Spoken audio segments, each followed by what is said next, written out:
You know how it goes. We're going to give it a few minutes. We'll do introductions and we'll get into the material. See you soon.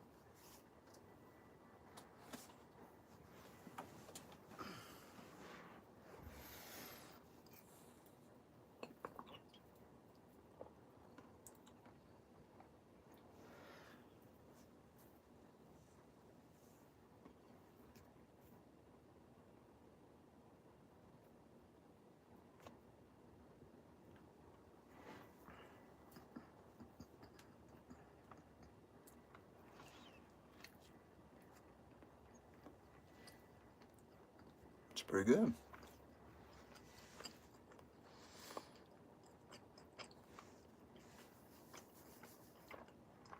Hello, Megan. Hello, Hybrid Theory.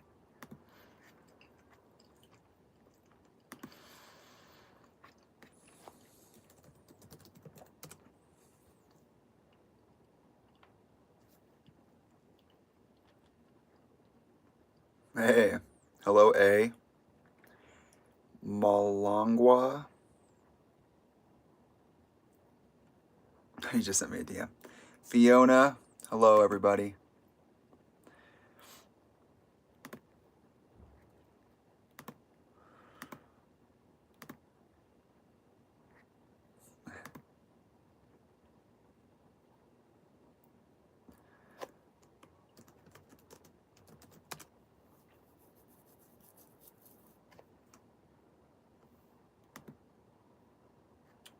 Okay.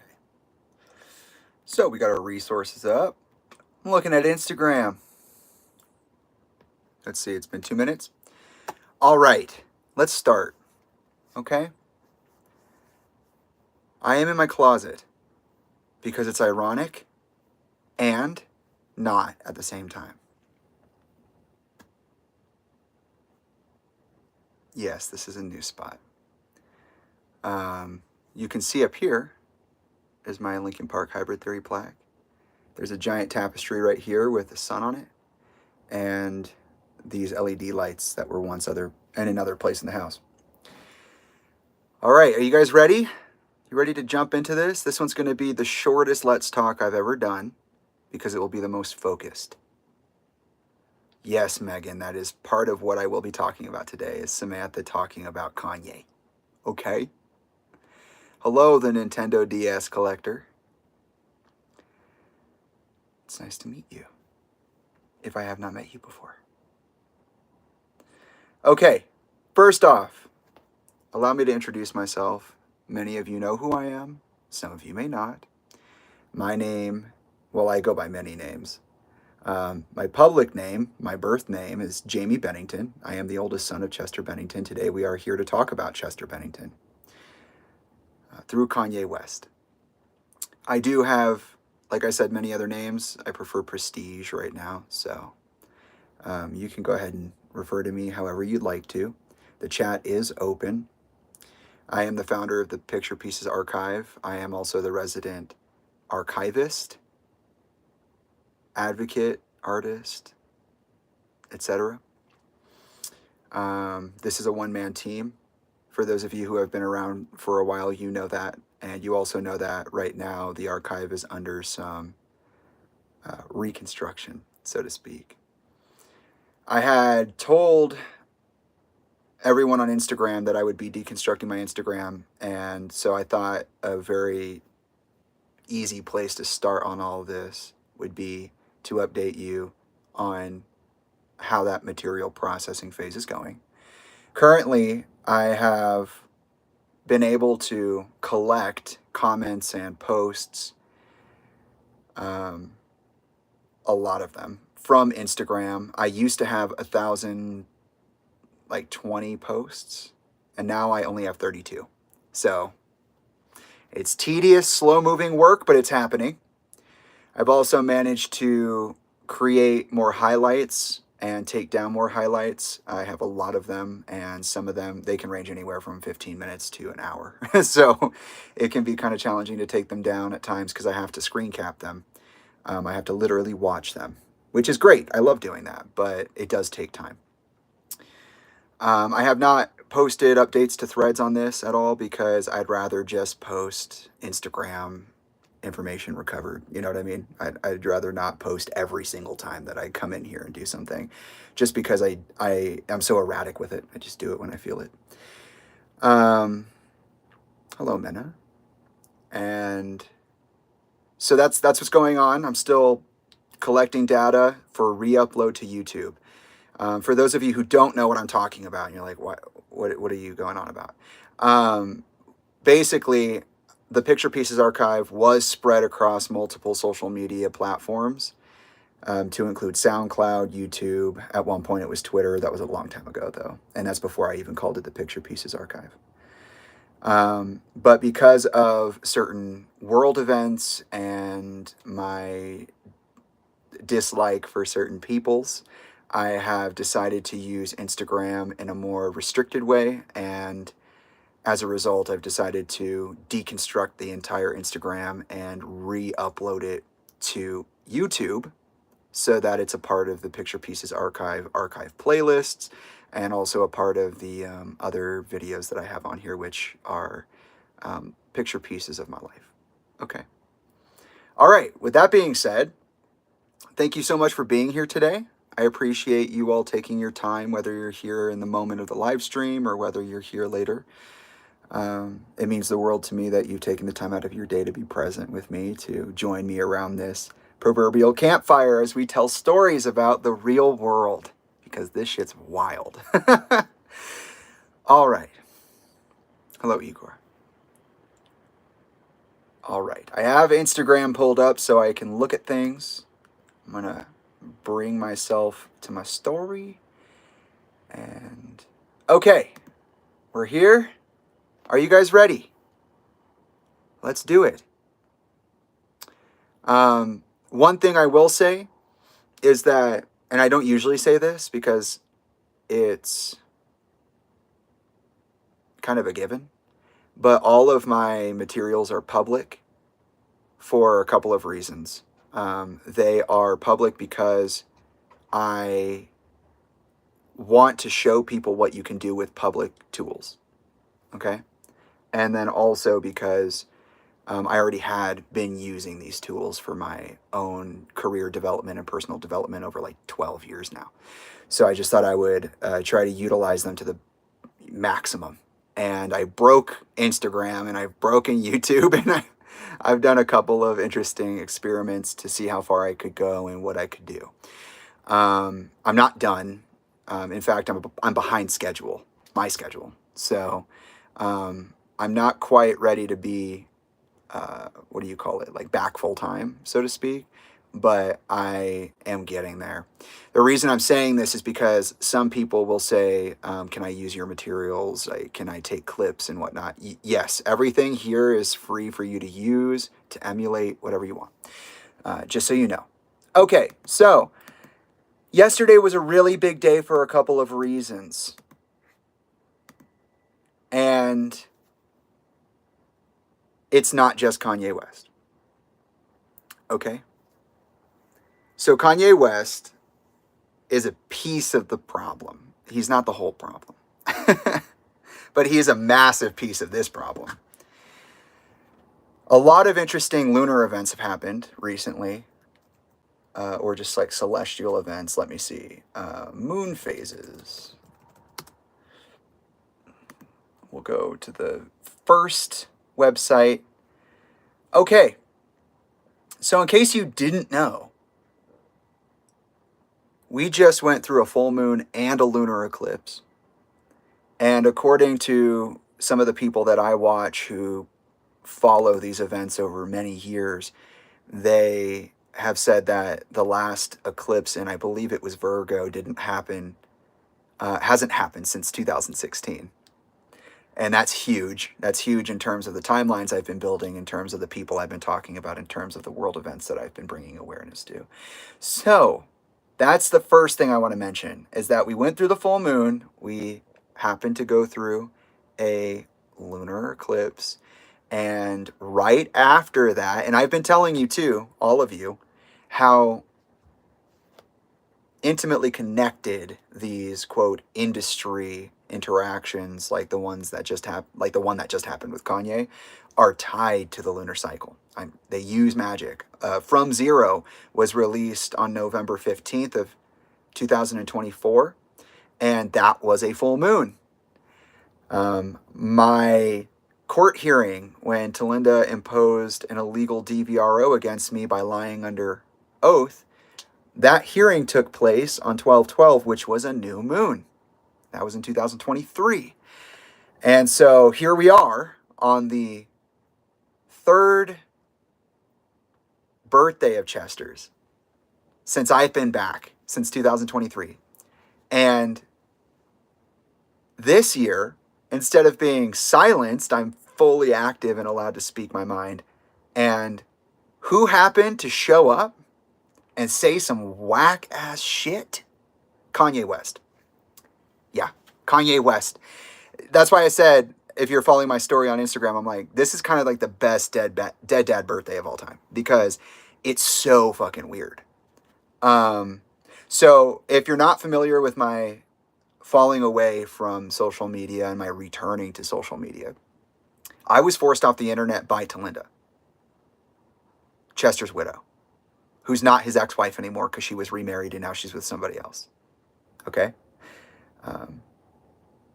She forced me off the internet around like 2021 because I was going to tell my truth in 2021. She didn't let me do that. So I had to go, do my research, be quiet, deal with things in the background. Also, I was trying to be respectful of the people involved. I didn't want to just air out everybody's dirty laundry, so I did that in quiet. And then when it was time, and after much planning, I came back to social media in 2023. And the reason I keep looking this way is because my computer's over here. So I'm like looking at the screen and just keeping track of things, okay? So I started teasing my return on March 20th of 2023 by posting a letter to my dad for his birthday. And I alluded to what I was going through in X, Y, and Z. Okay? I didn't say everything. I just wanted to see, because Talinda had threatened my life. She said, if you ever speak about your father again, I'll sue you on 2 accounts of defamation. I have records of everything you've ever done, and I've taken you to the police. I have the police in my pocket watching everything you do. I have you on dangerous persons watch lists. I will sue you, and I will destroy you, and I will destroy your reputation, and I will take that family house that I want back from you. It's a whole story. Go ahead and watch my Talinda Bennington Let's Talk. Have fun with that. You'll know exactly what I'm talking about. And so I was concerned. I was like, oh, maybe I'm not going to be able to say what I want to say, right? So I started this all with the birthday post on 3/20. That's that verse I wrote last year. I was trying to think of the middle of the verse. It was against Linkin Park. I wrote, I remember. So, I remember I was conflicted as a child, so tired. Wake up, get up, do things, lay down, go to sleep. All these grown-ups sucking me. 2 red dots on the neck, white 2 gray. You got me thinking I was stuck in my ways, but no way, I was stuck in malaise. These rolling circles, it got me dizzy and sick. Just check my teeth, I bled it out. No, I given up, I bled it out. Giving up, I bled it out until I break. I black out when there's nothing left of me. And then I said, I is a symptom of sick in society. I will not be standing by idling. In the memory you'll find me, eyes burning up. Started this with the birthday post, 3/20 in the light of the rising sun. Find this find this darkness holding me tightly. Change is what I need instantly. This is so sane, it's insanity. Rep that t-shirt with that marker on it. Don't you see? I am the change, and so I must be that change that I seek. That's what I wrote last year. When I said I started this with the birthday post, that's what I meant, because that's how I came back. I tested the waters with the letter to Chester. Nothing happened. So 3 years on from that letter, I was silenced, brutalized, marginalized, and discarded by the people closest to Chester for speaking a truth and bringing evidence to the table. And nobody has corroborated this at all, ever. They're all like, Jamie's pretty fucking crazy. They don't have any truth to stand on. They appeal to the wrong people, X, Y, and Z, right? So imagine my surprise when on the 19th of March, which just occurred a couple of days ago, the day before Chester's birthday, the day before the spring equinox, Kanye West, who's known for being, he's known for doing some shit. He went on his Twitter, on X, and he claimed a couple of things. He said, and they're all gone now, but I have pictures, and I'll check that out. I'll bring this to you. Hold on. No way. Wait, hold on. What the fuck? Oh, that's so cool. I'm looking at the full moon breakdown for the entire year. There's a full moon on my wedding anniversary. There's a full moon on my fucking birthday. Oh my God. That's amazing. Wow, I did not know that. Okay, cool.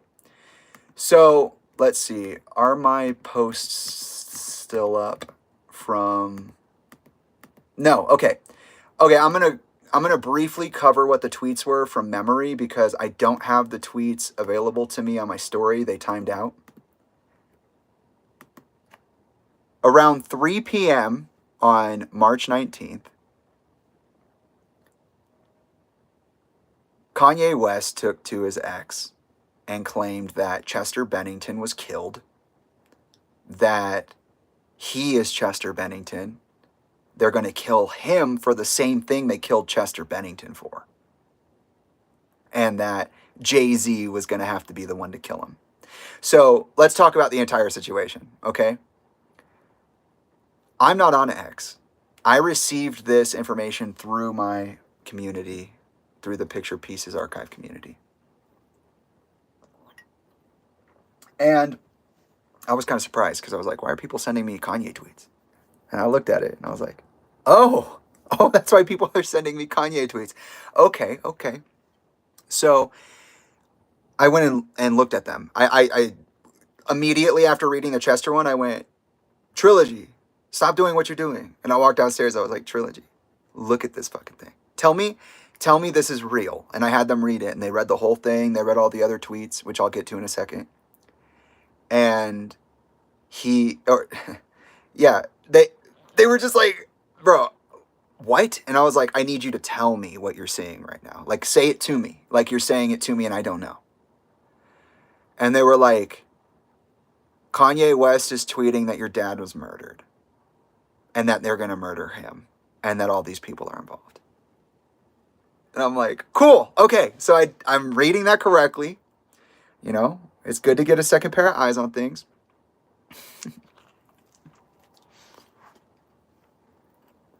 Okay.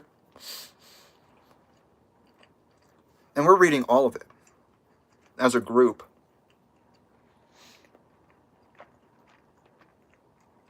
And as he's tweeting. So as he's saying things, I'm literally looking at them. I see you, Mena. And I do actually have the tweets. I just don't want to go dig for them, right? In fact, actually, I don't think I need my story right now. If anybody wants to just DM me, if you're watching, if you want to DM me the tweets in order, I will read them in order. But for now, I'll talk about it from my mind. So we're reading it and we're like, wow, yeah, this is really interesting. You know, Kanye is a lot of things to a lot of people, and it's a spectrum. So we have to think about it like, okay, what is the truth here and what's not? What are some of the more like, you know, like what could be misinformation or what could be sensationalist? And we're just analyzing it, right? And we're watching it as he's tweeting it. And basically what he had tweeted was, the Kardashians are part of a sex trafficking operation. They have involved his children. They have refused to let him see his children. But as a father, he realizes now that he has to go do the thing which is, retrieve his kids from the situation, even if it causes a problem, okay? And it results in his death, because if he goes and does this, somebody's going to have to kill him, and it's going to have to be Jay-Z. And he says that, and then he goes on to say that he's been betrayed by all these people, and he offers this list of like people who have betrayed him. And it was like Playboy Cardi and Jay-Z and like Virgil and like a bunch of things. It was a bunch of people in a bunch of situations. And, oh, good. Is that you? Yes, one of you is sending me screenshots. Okay. Which is like, and the child thing was super strange, because he was basically also alluding that, and maybe not alluding, maybe it was much more of like a direct statement, but he was basically saying, from what I could see, that the picture he showed, he showed a screenshot of his daughter, and he was saying, or one of his kids, and he was like, this was on, here it is. Yes, thank you. Yes, it's one of his kids. It's from December 11th. And they're making a face, and he's like, basically, I've seen these photos on my friends, my colleagues, on their phones, and I don't understand why people have pictures of my kids. Okay? That's what I understood of it. And I thought that was very interesting. Yeah, so here's the list. The betrayal: Virgil, John Legend, Kim Kardashian, Trav, Cardi, Big Sean, Jay-Z, Ty, Tyler, Dirk, Common, Cudi, Pusha, Don C, Amber, I'm not sure which Amber that is, the Kardashians.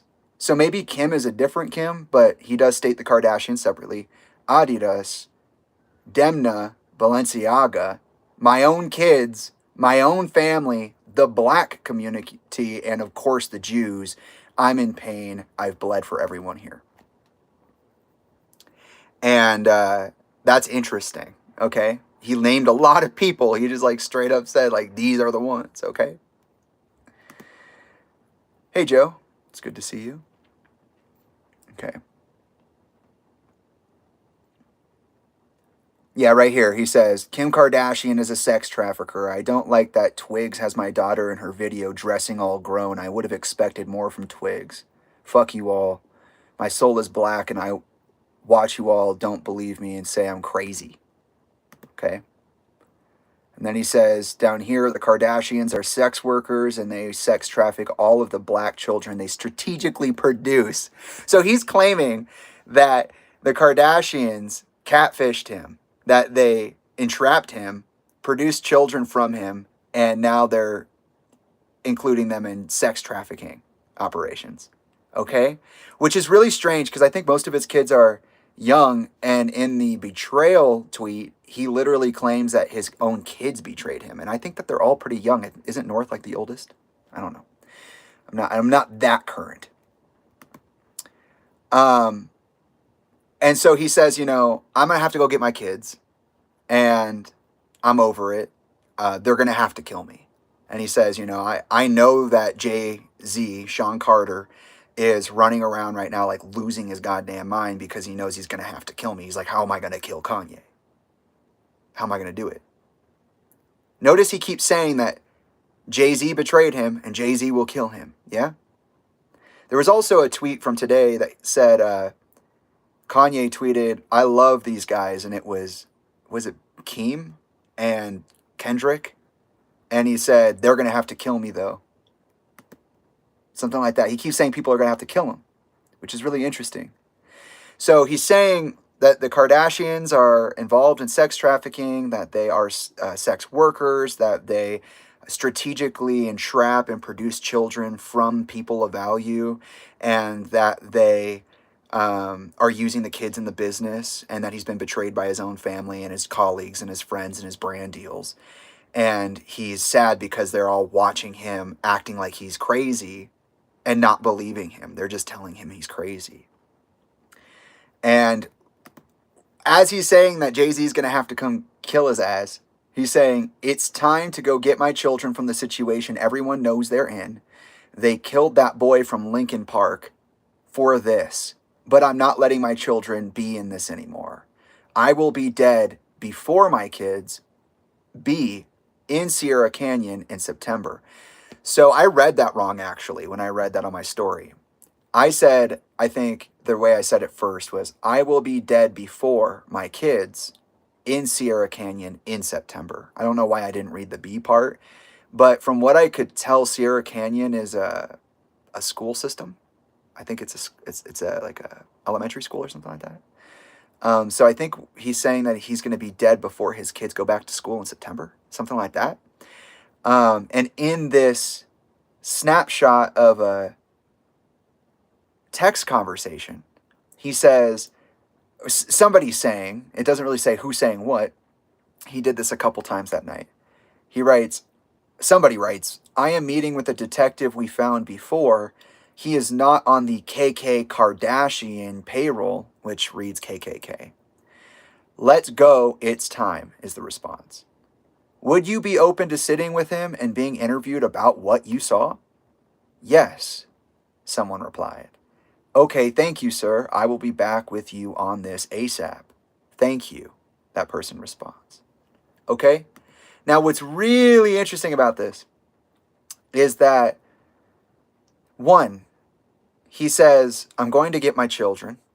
Two, he says, everybody knows what's going on with them. So he's implying that all these people know what his children are being made to believe and do.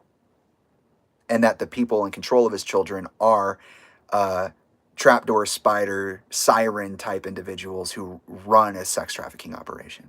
Okay? He says they killed that boy from Lincoln Park. And he doesn't spell it Likin. He spells it like the original spelling. And a lot of people said to me, well, Jamie, that's autocorrect. He's not speaking in code.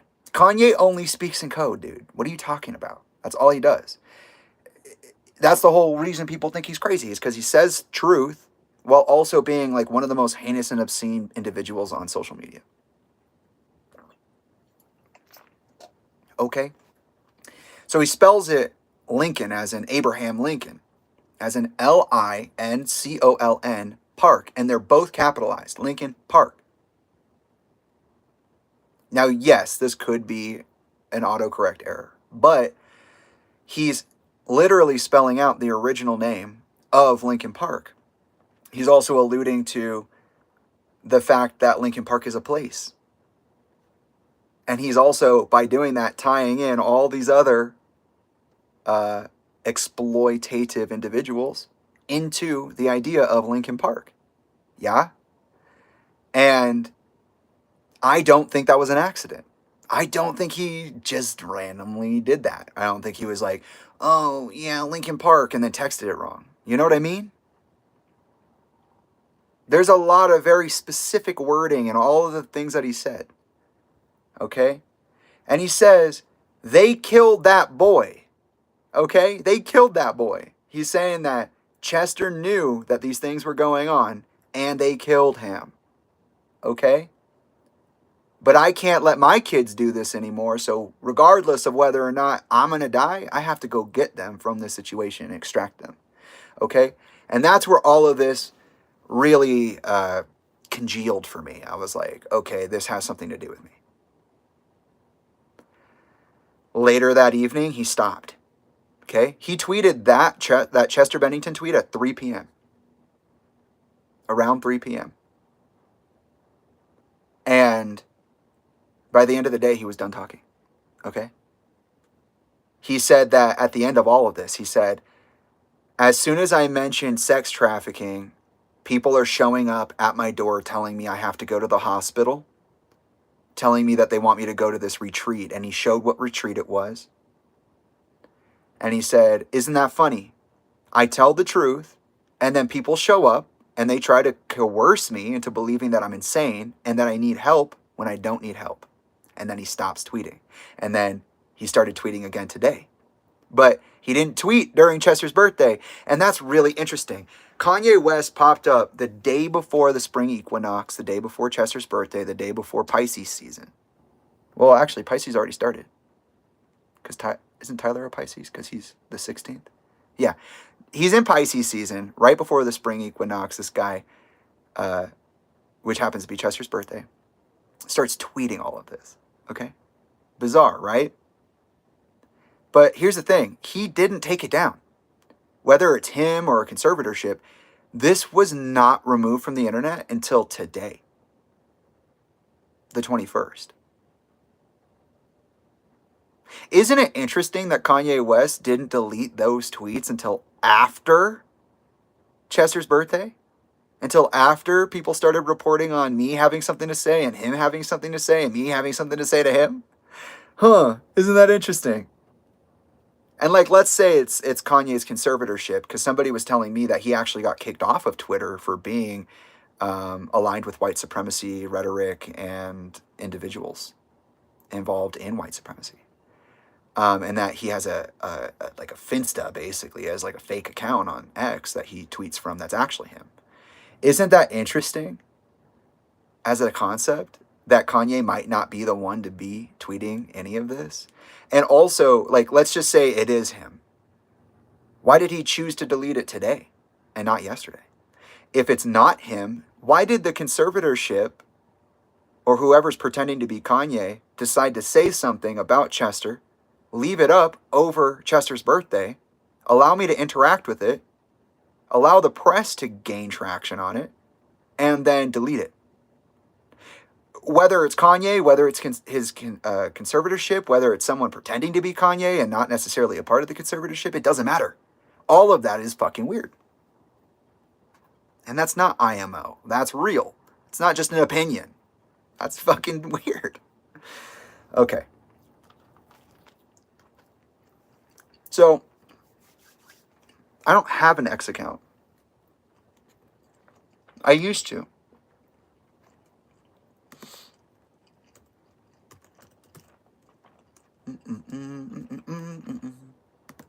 I used to, like way back in the day. Okay? It was called, the handle was @FargoDidIt. I was a big fan of the show Eureka, and I just thought Fargo was like the silliest fucking character. So, keeping in line with my idea that social media, especially as a kid, that social media was more of like a satirical outlet, I named myself after an absolutely absurd sci-fi character. Okay?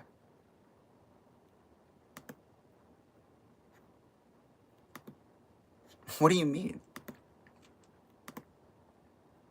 Hold on, I'm trying to log into X real quick. They're saying I'm already logged in and they won't let me actually access.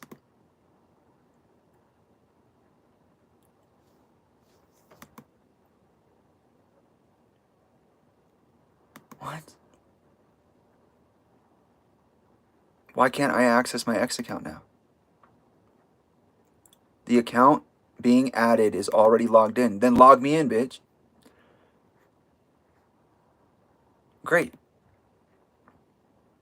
Oh, I'm on my profile, but it asks me to fucking log in.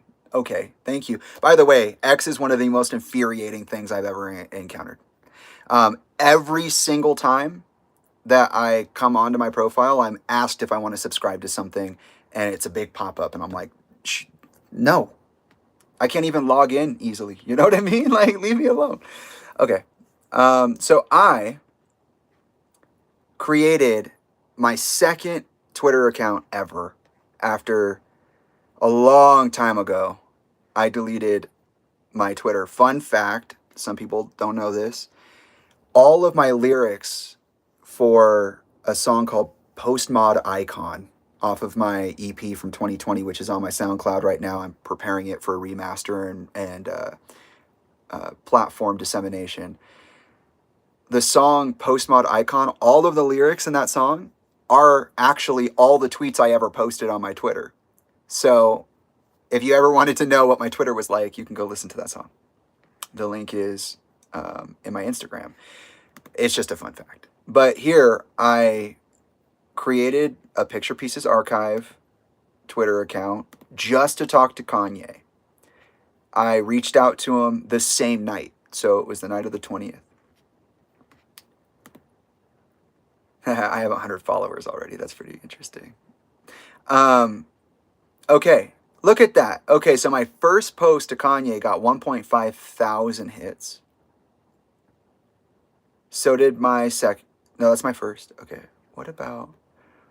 Wow, would you look at that? I got a third of the hits for my second and third posts, which were chained underneath and numbered so people knew to go look, and I know people know how to do that because Twitter's been around for a second. I said to Kanye, "Hi, this is Jamie Bennington, quote unquote, that boy from Lincoln Park's oldest son. Considering that all you are saying here today, and that I am and have been investigating the death of my father, I have questions. If you would answer them, I'd appreciate it. 1. What was your relationship to Chester Bennington? 2. How do you know that he was killed for this reason? 3. By Lincoln Park boy, are you intending to acknowledge multiple people or situations at once? 4. Why in specific are you saying Sean Carter will have to be the one to kill you? 5. Considering that you do actually have a history with and knowledge of my father, would you be interested in allowing me to interview you about it for my investigation into his death? Thank you." I had a lot of likes. There are a lot of mentions from people who jumped over from Instagram to help me out, so thank you for that. And that first tweet, like I said, it got 1.5 thousand hits, but all the other ones, only a third. Isn't that interesting? Isn't that interesting? It literally, that first one says, "the death of my father, dot, dot, dot," as if I'm continuing, and under that it says number 1. And each one of these is labeled. So everybody who looked at these, they knew there was more. They knew I was saying more. I said it in the first one too. I said, considering that you're saying this and considering that I'm doing this, so wouldn't you be curious? Kanye West is the only person in what? Almost going on 7-8 years now? To actually say Chester was killed in public. His son shows up and nobody gives a fuck?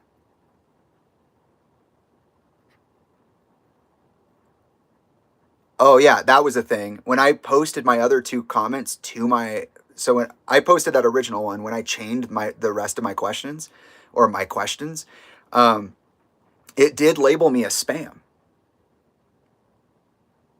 It labeled me as spam to myself. How weird is that?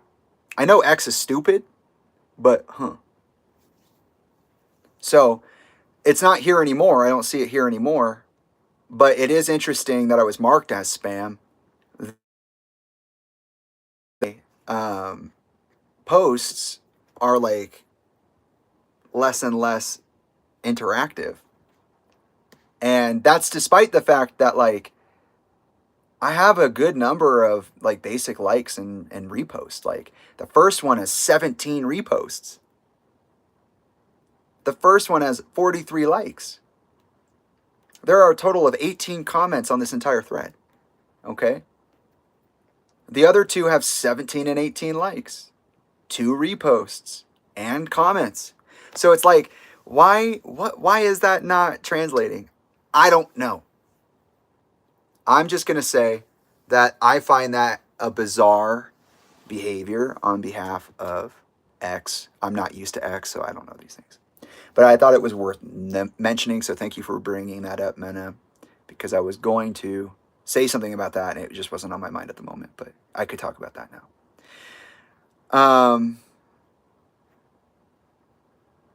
That's so funny. But yeah, so he did not respond, in case you were wondering. Kanye did not respond. He just left the messages that he posted up until he deleted them today. Okay. So now what I'm going to do is I'm going to Google Kanye West and Chester Bennington. So on my dad's birthday, my biggest thought was like, what was their relationship? Like, why is he's drawing such a hard line on that? Like, I should definitely go check that out. And so I did.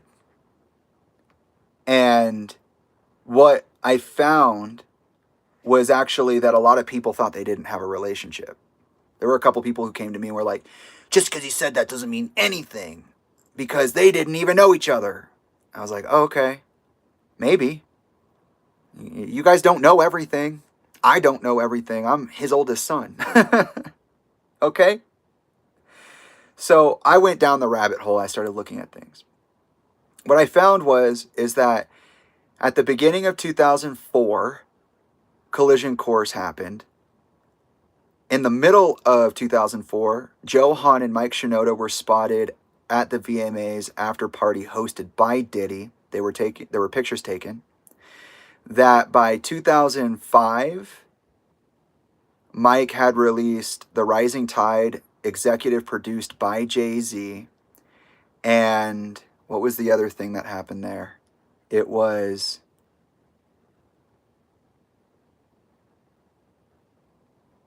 There was one more thing in there. Basically, in 2004, there were two things. In 2005, there were at least two things. In 2009, there was incident. And it kind of became apparent to me.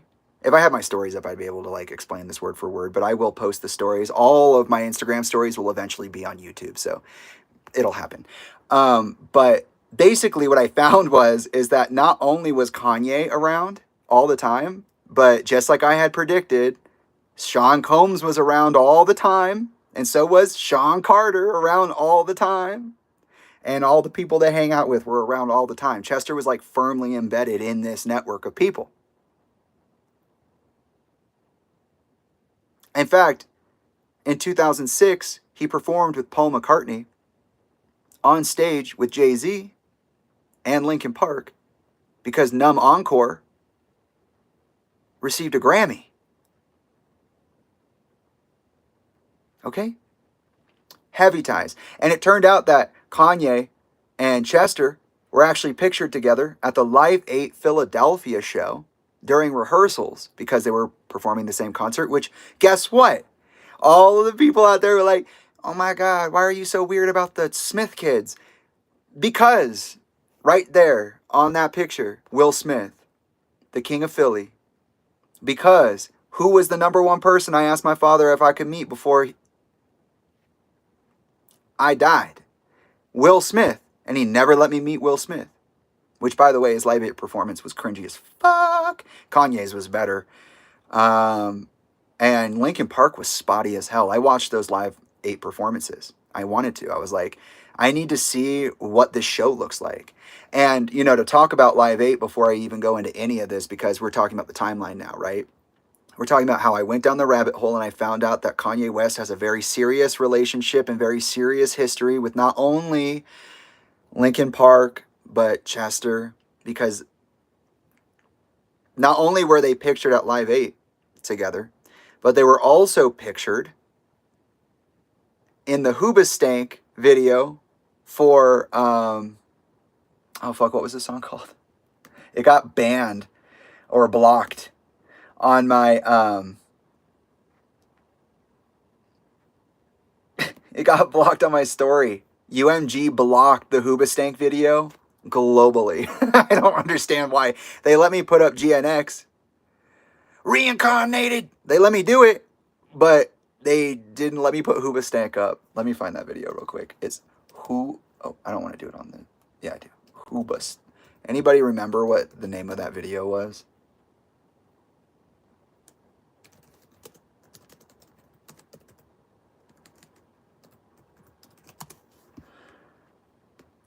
Same Direction. Same Direction by Hoobastank, the music video in which Kanye and Chester are in together. It was banned globally by UMG. And no, I guess people weren't allowed to see it on my story. I did a little post where I showed you all the countries I wasn't allowed to post in, and somebody was like, these are the reason is you. It's funny as fuck, fucking. Thank you. I thought that was so strange. I was like, bro, what? It's like they did similar things with Linkin Park too. Like when From Zero came out, they were banning it globally. I don't know what the fuck. And that wasn't UMG, that was WMG, but same thing. Okay. Um, so yeah, I found out that all this stuff was going on. That's the rabbit hole. And that Chester was friends with Kanye all the way up until 2009, at the very least. Because, like from 2004 to 2009. Because Chester tweeted some pretty strong words about Kanye when Kanye took over Taylor Swift's acceptance speech. I believe it was at the VMAs in 2009. He was like, I thought Kanye was cool. Now he earns title of King Douchebag. Which I thought was really funny. Because that is Chester. Like, you all are like, Chester's not that serious. He's not that aggressive. He's not. Yes, he is. Go look at his tweets. His number one favorite word was fuck. His second favorite word was motherfucker. And his third favorite word was go fuck yourself. That's just my dad. What do you want? And yes, he had his gentler sides, but no, he was a flaming sword in person, okay? I thought that was really interesting. And then what was really interesting about that whole thing was that I thought it was funny that Hoobastank only less than a month later, in October, so the VMAs were in September. In October, oh, hi, Evie. They were in the Hoobastank video together. So I don't know if that was from 2004. A lot of people are telling me that was from 2004, but the video I found said it wasn't. And also I saw that in the description for the video that I posted, which I thought was the official version, they were saying that that was the 15th anniversary of the Hoobastank album. And I couldn't do the math on that. Like, I did the math. I was like, oh, 15 years earlier would not be 2004. So what the hell are people talking about? This was happening in 2009. Then why are people saying, no, if this was happening in 2009 and the album is labeled as the 15-year anniversary version, then why are people telling me it happened in 2004? You know what I mean? It was just a thought. I was like, why is this? Okay, that's confusing. Oh, okay. Jordan's saying that the video was posted in 2009, but it was made in 2004. So that's actually really funny. That's even more funny because that means that in 2004, at the same time that Collision Course was dropping, which I found out Kanye was a producer on Numb Encore because he was a producer on Encore for Jay-Z for the Black album. Holy shit, people want to act like this is not connected. It's so connected. I know that I'm all over the place right now, but this is not the presentation. I'm just talking about my last 48 hours, right? So there are all these things, all these connections, and I'm like, what?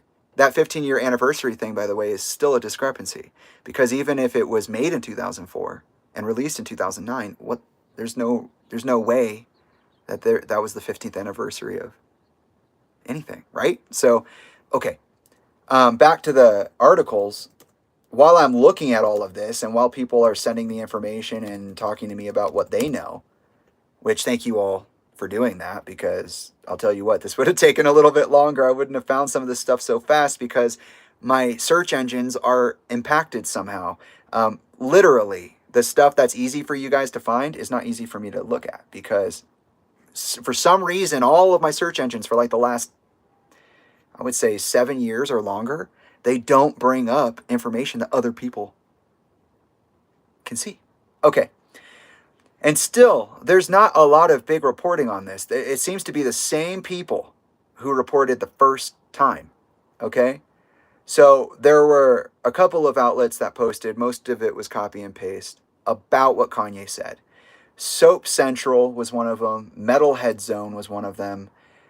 Rock Celebrities was one of them. And Alternative Nation was one of them. That was interesting to see those two, Rock Celebrities and Alternative Nation, because I have history with both of those news outlets. In fact, if you all remember, in January, I think, I had to talk tough to rock celebrities because they had been infiltrated. Actually infiltrated. This is not a joke. Remember, they were posting some pretty level-headed stuff. Like for a second, I was posting their articles and I was like, yeah, they seem to have, it's not the most in-depth take, but at least they're not trying to spin anything. Well, I started talking about Talinda, and I talked about the Talinda Bennington Let's Talk and some other things. This was before the Alison Dubois Valentine's Day interview, the psychic that the show Medium was based on. And I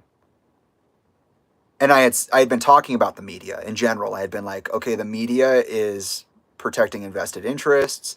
They are refusing to acknowledge the Picture Pieces Archive as an entity. They're refusing to acknowledge that I am leading an investigation that's never happened into the death of Chester Bennington. They haven't really reported on much. They reported on like the Lincoln Park stuff and some other small stuff along the way, but it wasn't in depth and it wasn't in favor of anybody, really. It was pretty neutral.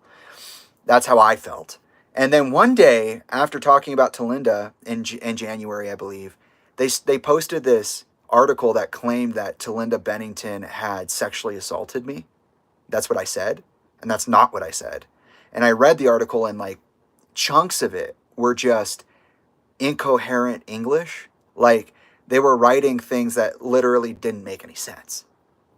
And they were saying things that were not said, and they weren't including the entire scope of what I had said. They weren't including all of the things I had posted. They didn't do their research, go watch the 30 hours of Talinda Bennington Let's Talk that I did. Okay? They just didn't do it. And I actually had to be like, take that the fuck down right now. This is exactly what Talinda was afraid of. This is exactly why I've been so careful with the way that I've handled everything, even though I've been attacked and brutalized and silenced, even by legal means. Because these things still matter, even though I'm affected and even though I'm hurt and even though I'm a victim here, it still matters how you hold yourself, right? So if you're not going to have integrity, take it the fuck down. And they did. They did.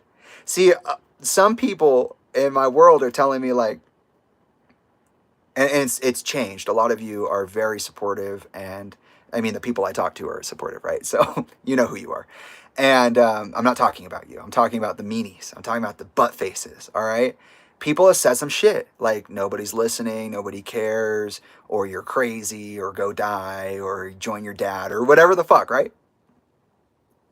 And it was just kind of a crazy situation when I could, and I said it at the time, I was like, they have been infiltrated. I see this. They are now reporting irresponsibly, and people need to understand that and take note of that, okay? And then they changed it. They took it down. Just like Jimmy Fallon took down the Mike Shinoda interview because, yes, I actually have an impact on the environment. All of the impact that I have on this environment happens to be pretty subtle because the people involved don't want to acknowledge the fact that I am onto something and I'm on some real shit, that I don't fuck around and I'm telling the truth. I'm bulletproof. Baby, I'm bulletproof. That song came into my head. What's that person's name? Ro?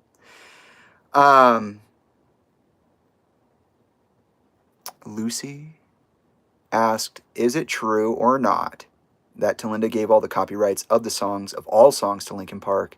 I read that, but I don't know if it's true.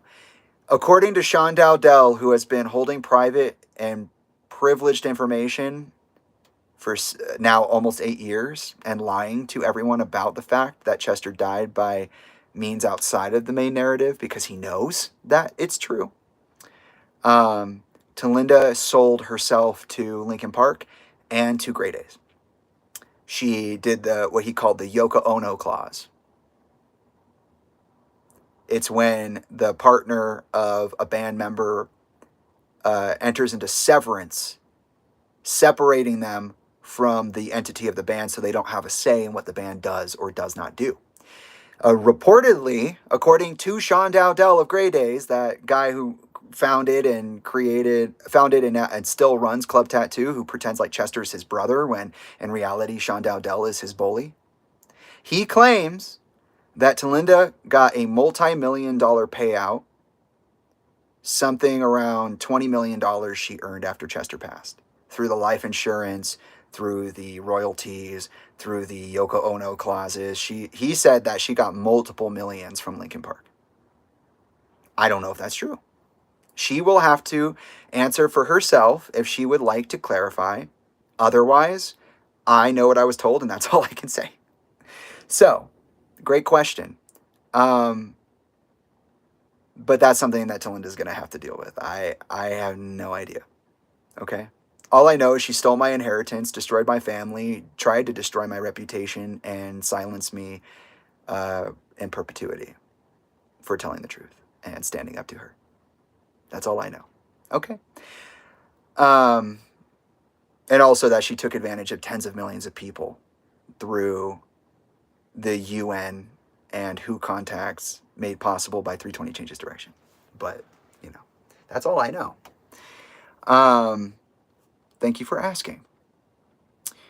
But yeah, so I was surprised to see that rock celebrities and Alternative Nation had decided to post anything about this.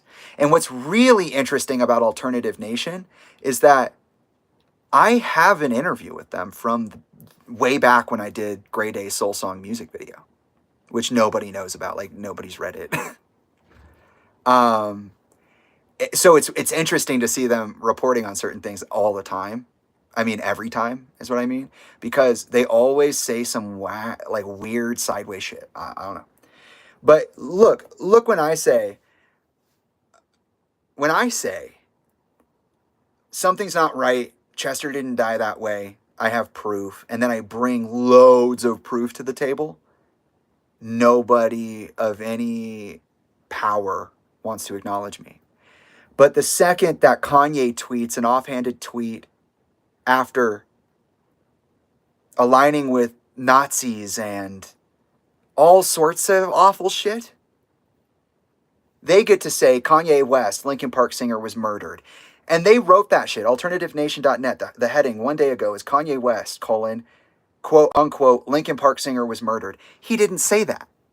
He did not say that. That's not what he said. He said they killed that boy from Linkin Park. There's a big difference.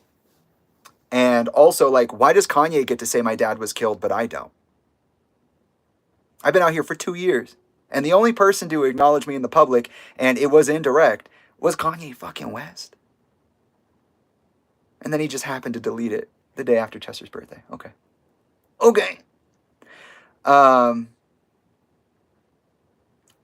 Megan, I'll touch on the royalties thing here in a second because I haven't actually talked about it since I've been cleared. Since my DVRO expired. But, okay. So, another thing I thought was really interesting is that now Alternative Nation and I think rock celebrities, let me see. I'm going to open up Alternative Nation and just read it real quick. I think this is the first time the media has acknowledged that I'm investigating his death.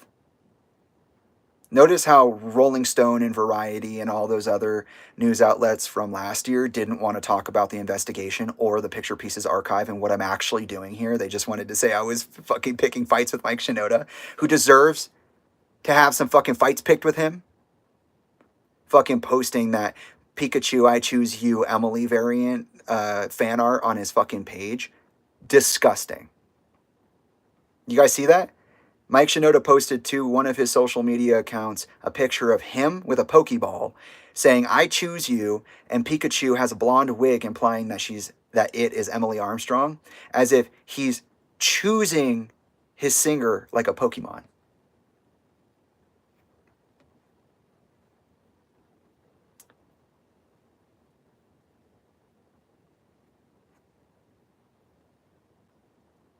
You know what? Let's read these. You guys, these are short.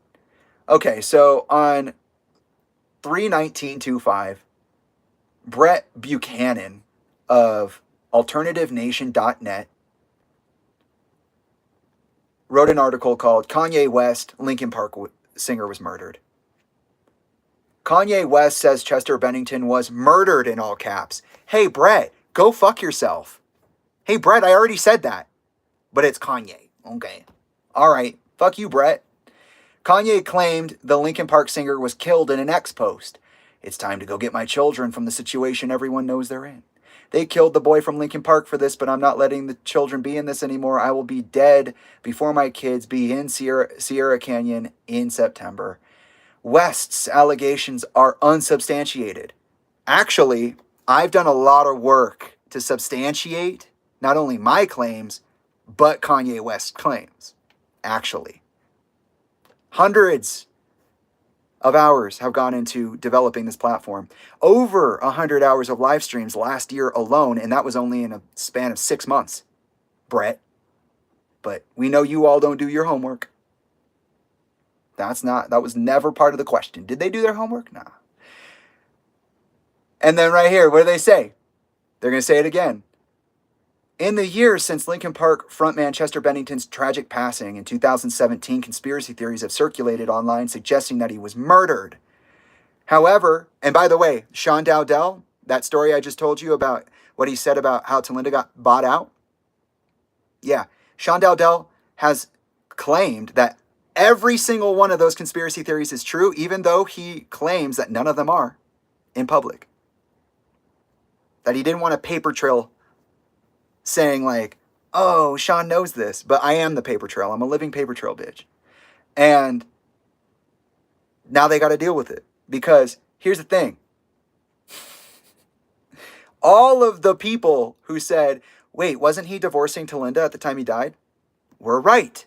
All the people who said he was indebted when he died, they were right. Sean Dowdell claims that Chester went in and asked him for a 7-figure loan right before he died. Sounds a lot like a Mace Bayers situation. Anybody caught up on that?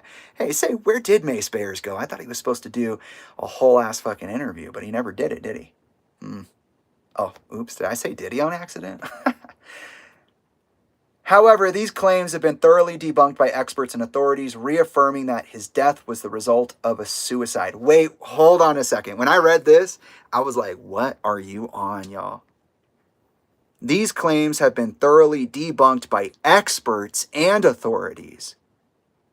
No, liar, you are lying. There were no experts and authorities who debunked thoroughly anything. His investigation was never tried as a homicide. Nobody ever tried to investigate it as a homicide. They just said, no, he's suicide. That's it. Bye. It took 2 hours. The same day that they did that investigation, the house was cleaned, in part by the housekeeper who found his body, and then inhabited by Chester's closest friends and family and his fucking colleagues. So no, don't you talk to me about how experts thoroughly debunked his suicide. You didn't do shit. No, you didn't. You chose not to involve the LASO.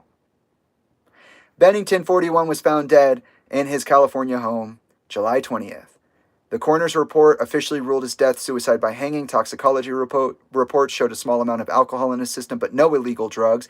Well, that's funny, because TMZ posted that there was MDMA in his system. They don't want to acknowledge the entire picture, huh? That there were multiple toxicology reports taken.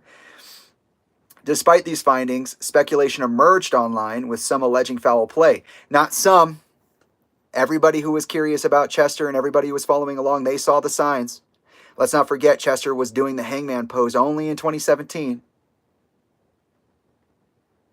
However, law enforcement agencies found no evidence of a struggle or forced entry. Yeah, because you didn't investigate. And his close friends and family have spoken openly about his longtime battle with depression and substance abuse, which he addressed in numerous interviews. That's true. He did keep saying that he's not around good people and that his internal, the neighborhood in his head wasn't a good place to be. And he actually said that multiple times. But you know what's really interesting? Did you guys all watch that interview that I posted the other day? I posted clips of where it's Jim Digby, the production manager of Lincoln Park for their entire career, who's out there on the road with them now. It's Anna Shinoda, Talinda Bennington, Barbara Van Dalen of Given Hour, and one of their affiliates. And they literally talk about the fact, this is what Jim Digby said. He said, in that interview, when at a mental health event, he had the fucking balls to not only call Chester a demon. He said, "You just don't know if those are Chester's actions or the demon's actions." He said that. Go watch it. And then he went on to say that Chester never spoke about any of those signs when he was alive. They just had no way. I just keep thinking about, did I miss something? Yeah, Jim. Yeah, you did fucking miss something. You missed the, like, I don't know, 3 times in a year that Chester went on the radio and told everybody? JoJo, right? Was not the only one he told that story to. He told that story multiple times. Yeah. But nobody wants to do their research because the people in Chester's life aren't interested in knowing the truth. They're interested in covering it up because they know that they're complicit. Yeah? In fact, Jim Digby, the one who's calling Chester the demon for his addictions, is the same guy who would walk over to Chester and try to coerce him on behalf of Mike Shinoda. He's the same guy who would show up at Chester's room with a bottle of whiskey and drink the whole fucking thing with him. He's the same fucking guy. So no. Speaking to his close friends and family is fine. People can have their opinions for sure. But no. Actually, there are many situations over the last 2 years, that have just broken down the main narrative to nothing. Because it doesn't exist. It's not real. It's a psyop. They did it to you. For them. And then they came back, rubbed it all in your face, and tied in Scientology to it like it's not a child trafficking sex cult. Emily. Sorry, Pika. Sorry, Pikachu. I didn't mean to mislabel you. And let's see here. For example, when Jason Lipschutz, the music director of Billboard, decided to release that Linkin Park biography, It Starts With One, the quote-unquote only official career-spanning document on Linkin Park's history. When he released that book, he did it by promoting it through People Magazine. And you know what People Magazine said? You can go look at it yourself. Go look at it. People Magazine clearly documents that Ryan Shuck of Dead by Sunrise, Julian Kay, one of Chester's best friends, one of his brothers, who recently, through a Linkin Park funded interview, went online and said that I don't stand in any truth. I appeal to the wrong people, that I'm stupid, and that he's going to make a video to light me up because all the things I'm saying are not true, but he's never done it. Where is he? Oh, that's right. He's all talk because he knows he's wrong. He said that he knew for a fact that Chester was battling his depression hour by hour in the months leading up to his death, because who was the one to talk to him through it? Ryan Shuck. But nobody once stopped and went, hey, he just totally broke the entire narrative, because the entire narrative was nobody knew, there were no signs, right? That's what we're reading right here. Experts thoroughly debunked. Lies. You are lying. In fact, Jim Digby broke it. Ryan Shuck broke it. Talinda Bennington broke it. And she even broke it. She broke that narrative as recently as Valentine's Day. If any of you saw my breakdown of her Alison Dubois interview, I pointed out some very strange inconsistencies, like her saying, like Alison was like, Talinda, did you think that this was coming? Did you ever see this happening? And she was like, oh, well, no, he was doing really good. But like maybe a year earlier, like, yeah, I could see that happening. Okay, so all of you are liars. In fact, the way they promoted Linkin Park's comeback was through a series of nostalgic box set releases wherein Mike Shinoda went around and talked to people about Chester's addiction issues, which they all knew about. And then guess what? In that same interview with Jim Digby, Anna Shinoda literally fucking says, Mike's wife literally says, Mike and I would have conversations all the time like, what if he ODs? What if we can't help him? What if we can't stop him? I'm just saying. No, talking to his close friends and family, you haven't spoken to me. That doesn't count. That doesn't count. All of his friends and family are lying and they're thieving. And then here they go out of their way one last time to write, medical professionals and forensic experts have confirmed that all evidence aligns with a suicide, not a homicide. What? While conspiracy theorists persist in some circles, I wonder who. It wouldn't be me. No credible evidence supports these claims. Oh, yeah, like the heaps of evidence I brought to the table? Okay. Well, all right. Bennington's death remains a tragic loss, but the facts overwhelmingly support the official conclusion. Hey, Brett, go fuck yourself. Yeah, go fuck yourself. How dare you? You wrote that shit 3 times. This is official. This is official. This is official. And did you once mention that his oldest son is out here investigating his death in real time and he's been out here for 2 years? No. You just said there are some circles in which conspiracy theories persist with evidence that does not support claims. That was the first thing that I read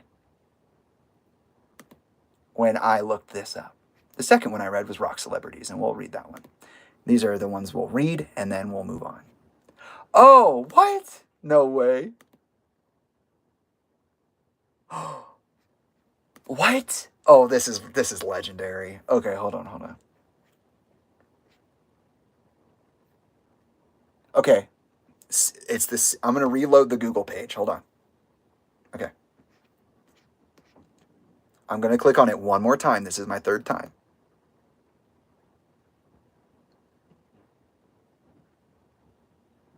.404, they took it down. Rock Celebrities took it down again. They did it twice now. You guys are such pussies. Why the fuck would you write it in the first place? Yeah, well, Rock Celebrities was actually one of the first, and this is actually a big deal. The fact that they took it down is a huge deal, because Rock Celebrities was the only news outlet, as far as I was aware, to ever bring up the fact that I have been investigating his death for years. When I read it to Trilogy. I was like, Trilogy, look, they actually said it this time. Look, they said it. This is the phone in my hand. Look, they said it. And now it's not here. 404, page not found. So not only did Kanye West delete the tweets that verified what I said, and did he also tie himself into the situation as somebody who's in a similar position,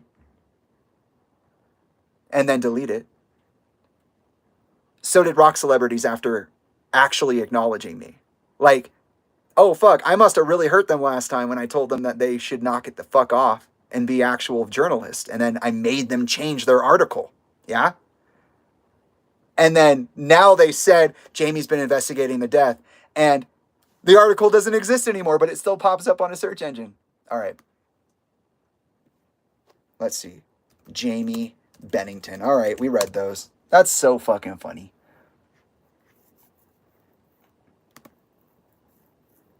Is this one still up? No, they took down both of them. Look, Rock Celebrities. Okay, hold on. Read this. Read this with me. You see that? It's right there. I'm going to read it to you. Kanye West, Chester Bennington's death was not what it seemed. Rock Celebrities. Okay? You see that? I just showed you the 404. They took down not only the article where they addressed what Kanye said, and they acknowledged that I've been investigating, but they also took down the article specifically tied to my name. And you can literally read the summary still. That's so bizarre. I wonder if I'm the only... Does anybody want to look? Does anybody want to go look at rockcelebrities.net and see if you can access that?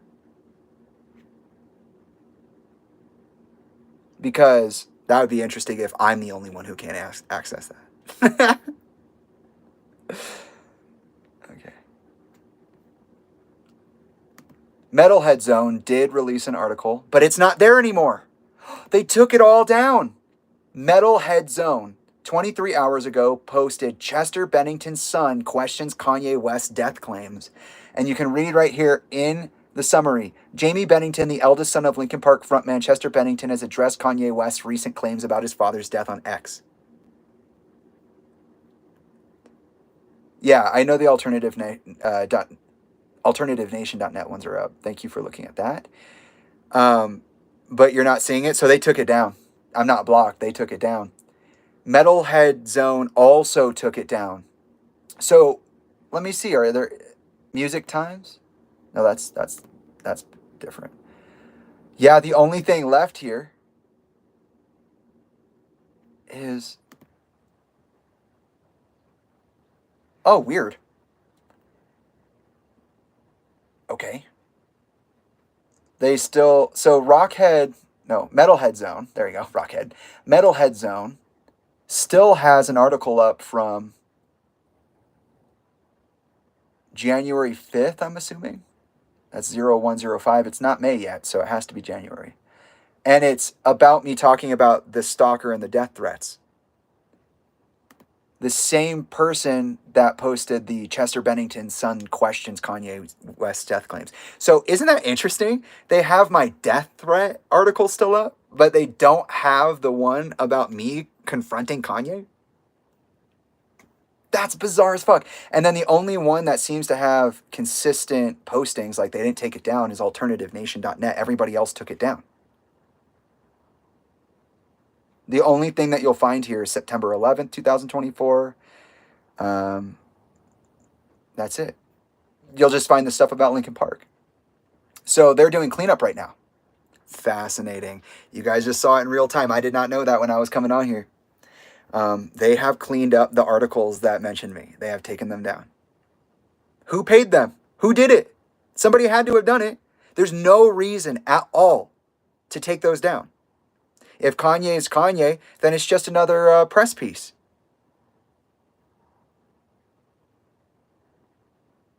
Yes, I see you, Am. You're saying if you're ever concerned with something, take down the article and archive it. You're totally right. The reason I don't do that is because I like to catch them when they're wrong. It's not about the article itself. It's about the fact that they took it down. I know what I did. I know what I'm going through. That's fascinating. But that is a good point. I appreciate you saying that. Okay. So Kanye didn't respond. The media kind of picked it up, but it was like real sus because it was small media outlets that were like, hey, something happened. And now everyone but Alternative Nation has taken down their articles. Okay. And Alternative Nation said what 3 times? There's no evidence to support any other theory outside of the mainstream. It's an official suicide. Though people persist in conspiracy theory about his death, there's no way to say that's true. That's what they said. Okay? All right. Oh, Serge just posted something. I guess I'm not in my story anymore. Oh, that's pretty. Serge all dressed up. What did you do? Where'd you go? Ooh, they did like a whole little post. This is not fashion. This is language, a dialogue between presence and absence, between the seen and the withheld. The city watches, but it does not define. Oh, that's awesome. I'm going to look at that later. Good for you, Serge. I love that. Okay. So, now we can move on to the truly interesting, crazy shit because, you know, Kanye will do Kanye. Kanye is going to always do Kanye if it is even Kanye in the first place, okay? I'm not... You know how I feel. We just talked about it. So, let's talk about what I said on my story first, because I didn't know that Samantha Bennington had something to fucking say about this. That fucking hoe. Anyways, I said, you have now witnessed a gold standard. People are allowed to do and say what they want when they want to. The children and the love of the dead suffer, while those that inflict suffering pay no consequences. Why did I say this? Because it's not just Chester's closest friends and family. It's not just Chester's kids. It's not just his colleagues. It's also fucking just other people doing whatever they want. And this point I made 6 hours ago is even more relevant now than it was when I said it. Because guess what? We just found out that the media cleaned everything up so that I'm not in the eye anymore. Yeah? So not only does the media get to do it, The colleagues get to do it. The friends and family get to do it. And the children get to do it. Meanwhile, I'm just crazy. I hate to be sounding like Kanye, to be honest, but it kind of sucks that I'm out here and a lot of people are still acting like I'm crazy and not taking me seriously when I'm presenting facts. And I'm not talking about those of you who are taking me seriously, okay? It seems to be a point of contention sometimes. People seem to think that because I'm saying something about people who are mean, I'm talking about everybody. Like, for example, today, right after that, I posted, hi. Hi. What's up? I seen you on live. I have to talk about the Kanye thing. Pretty. Oh, I looked pretty? Yeah. Thank you. The light is shining nice. It was really nice. It's changed a lot since the sun's moved, but it's been about an hour. Almost an hour 30. Just letting you know I'm here. Thank you. I'll probably close this. Okay. I know, I'm being full chested about it. I'm kind of mad. No, it's okay. It's alright. I was just saying I was closing it. So you know. Okay. Thank you. Yeah. Okay. I wrote, you know, and that's a song reference. I even put the song in the fucking thing. Yeah, Will Smith's kids. I'm bringing them both up at the same time with one song. Whoa, look out. This guy's crazy. Ah! I said, you know, some of you motherfuckers owe me big apology. Disgusting. And am I right? Yes. I am right. And I feel that way still. Then I said I'm going to cool off. But Chester came through so fucking, he wanted to fucking crush somebody. Somebody. I mean, look, he put up those 4 pictures right there. He put up all 4 of the hangman poses. He put up All Right by Kendrick Lamar. He put up Constant State of Worst Case Scenario. And then right after that, I found this intense meme that said, my entire bloodline chanting my name as I raise my voice at a man. And it's a picture of all these angels standing and these clouds in space looking down on Earth. And I was like, yeah, that's literally me, though. Like, that's literally me. And I let everybody know. My dad said, he wants to talk. Can you hear me? And then I put on a very, very interesting version of Given Up, which somebody sent me. It was God sent, obviously. And that was today they sent it to me. I watched it because I've watched the Live 8 performances. I was like, and we'll get back to Live 8 because we're looking at the photo right now. But and you can follow along. I'm on my story right now. I'm looking right after Chester says, he said, can you hear me? And then there are the 2 clips, one including that sick fucking spin move he does off the overhead. Right after that is the picture of Kanye West and Chester dapping it up and fucking Joe Hans at the bottom. Okay? So you can follow along if you want to. I'm going slow. Don't worry. If you want to catch up. It's about halfway through my stories. And he just wanted to fucking say something. And the interesting thing about this performance, especially after watching Live Aid, was like, I'm now ready to see, like, it's interesting because I couldn't see certain things about Chester when I was a kid. Like this performance, I don't remember him doing things like that. This Given Up performance. For example, not only does he shove Mike on stage, which is fucking awesome, he walks up and he's like, he like strong arms him. It's crazy. He like throws an elbow. It looks like it at least. He also, during the performance, proceeds to punch himself in the head. I wonder where I get that from. Choke himself and hyperventilate. Anyways, back to the Live 8 performance. So I went and I watched the Will Smith, Kanye West, and Linkin Park performances. Obviously, Jay-Z was included in that because they performed them encore during Live 8. And I was fucking fascinated. Like, oh my God, what a flip of script, man. Like, first of all, let's start at the bottom because Kanye was last. Kanye was the last one to perform. He was definitely the most interesting of the performances. I'd never seen Kanye perform before, but I saw a lot of like Kendrick's halftime show in there. I saw a lot of like, just like a lot of like more modern, like maybe he's just feeling himself. I feel like when people just dance and they just like really get into something, you know, they just have this timeless quality about them. They can be perceived as being ahead of their time, but that's just because other people are just in their own head about themselves. If you're going to dance, you know, and he's dancing and it looks good. It's cool. It's a good performance. I never heard that song before. I think it's called Jesus Walks. And I thought it was really cool. And I was like surprised though, because as I'm listening to Kanye, he starts off by going like, we're fighting a war against racism, we're fighting a war against hate, we're fighting war, we're fighting, like, he's talking about unifying in the name of world peace. This guy, Kanye West, this guy, self-proclaimed Nazi. What the fuck? That was a trip. Because, like, you know, you hear people talk shit about Kanye, like, all the time. They're like, oh, you know, Kanye is X, Y, and Z. And I'm like, okay, cool. Like, yeah, I see it. I don't know what's going on. I don't really listen to Kanye. Ultralight Beam was on my playlist for a while. That song hits me in such a weird way. But it's like, you know, I heard that through Trilogy. I wasn't really listening to Kanye. I think Trilogy and I did like a really basic Kanye discography kind of like run through. But we aren't big Kanye guys. We're not big into Kanye. So I just never saw him perform. I just never heard that song before. And I thought it was great. I was like, wow, this is really cool, but like totally jarring because what the fuck? What the fuck? So Kanye's a psyop. And we never know what Kanye we're getting when, and we don't know when Kanye's acting up if he's actually just putting his fucking foot down or not.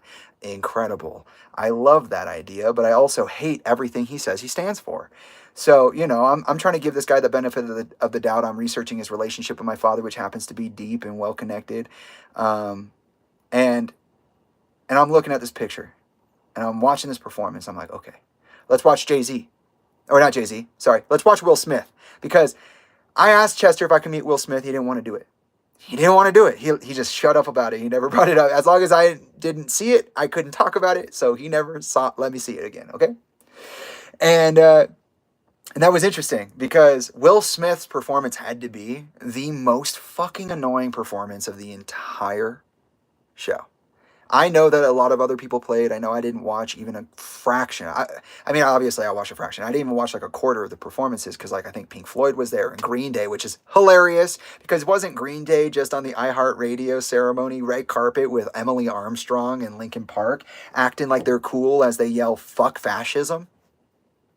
Yeah, they're cool with Scientology, but they're not cool with fascism. They don't want to be MAGA. They hate Trump, but you know, in contradiction, they're cool with Scientology and gaslighters and serial liars like Mike Shinoda.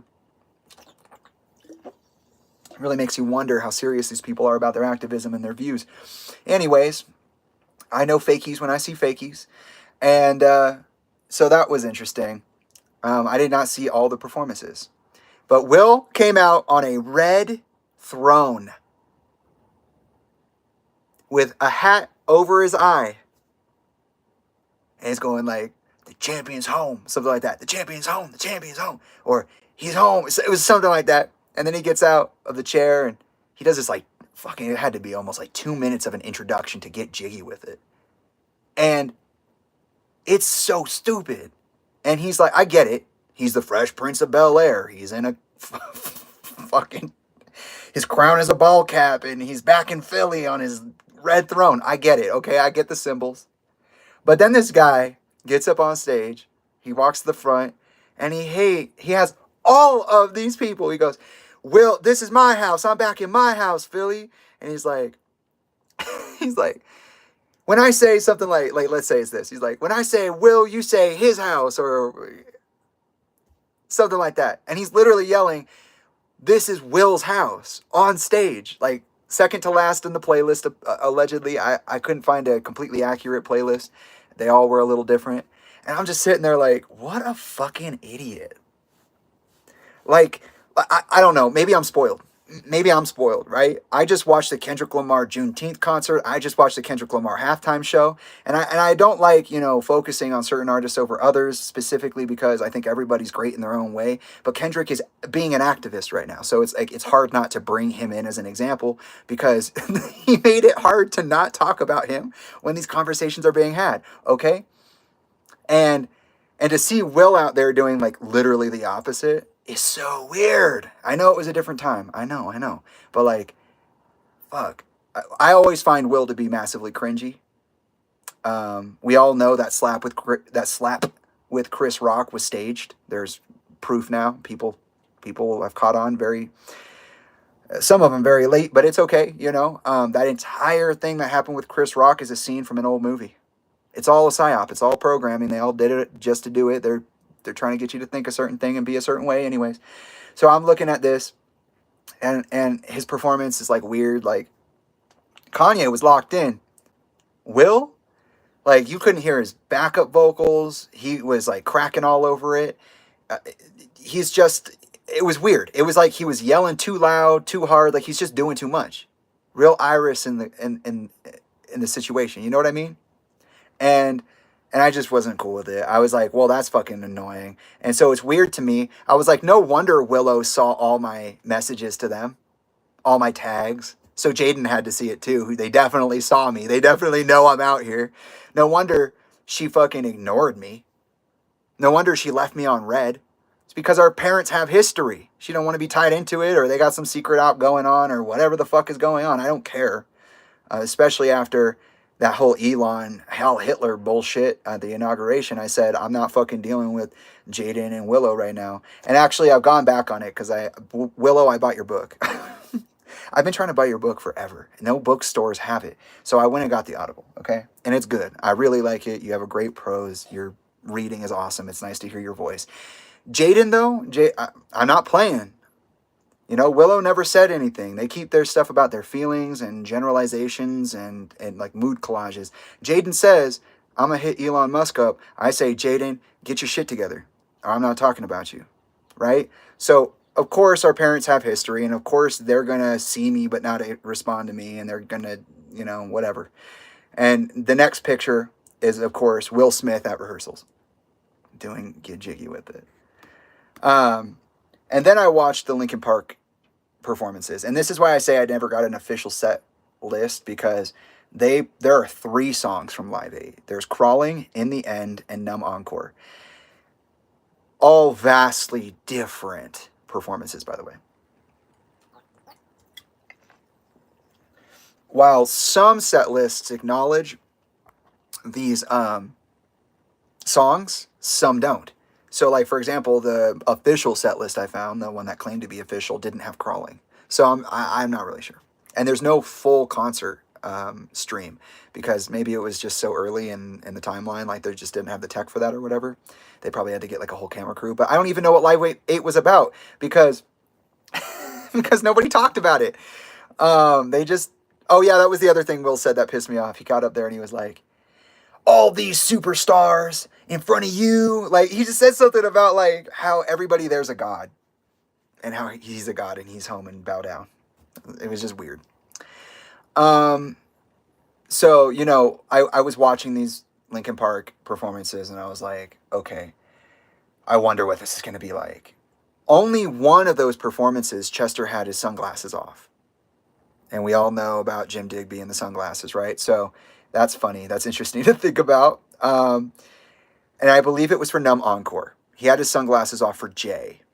Okay? But he had them on for the rest of the show. For the other 2 songs, In the End and Crawling, he had his glasses on. Let's start with Numb Encore. Because Jay-Z comes out and he goes, they just spent $1 billion killing all these people, and we just made $1 billion to help those people. And I was like, damn, you guys made a lot of fucking money. Where's that $1 billion? That could literally solve poverty. Where is it? I don't understand. I don't even know what this event is about, because none of you all are saying what it's about. I mean, Will Smith gave a pretty clear indication it was literally about celebrity worship. It's about deity worship. But other than that, you know, Kanye said some stuff that was about like fighting inequality, and then Jay was like, we made this money to save people. Okay. What people? Why are you guys in Philadelphia and there's a symbol of Africa on your banner? I don't understand. It's a whole continent. What's going on? And so Jay's like, but I don't want to get too political with it. So let's play some music. And then Chester goes, yeah, that was beautifully said. I'm like, hold on. I don't even know what this is about. I don't even know what this event is. But like, for real, if we're going to be honest right now, if this is a charity event, it's got to be rooted in politics. It has to be.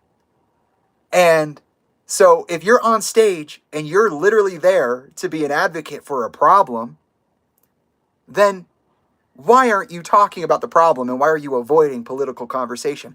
Oh, that's right, because you're Jay-Z. And what does Jay do? What does Jay do before they start the show? He walks up to the front of the stage and he puts his hands out like that. Up, tall, strong, locked out those arms. And then they did Numb Encore. Now you could say that it's the diamond cutter. You could say that. But I also saw that sign on the front of Sean Dowdell's book, Self-Made Millionaire, about his club tattoo empire. And we know what that sign was because he's a self-proclaimed Freemason. So Jay-Z gets up and he flashes gang signs. He signals the Illuminati and where he stands on it after shutting down political conversation during a charity event. Chester chimes in and tries to play the game too, and he's like, "That was beautiful, Jay. I agree. Let's shut the fuck up." Anyways.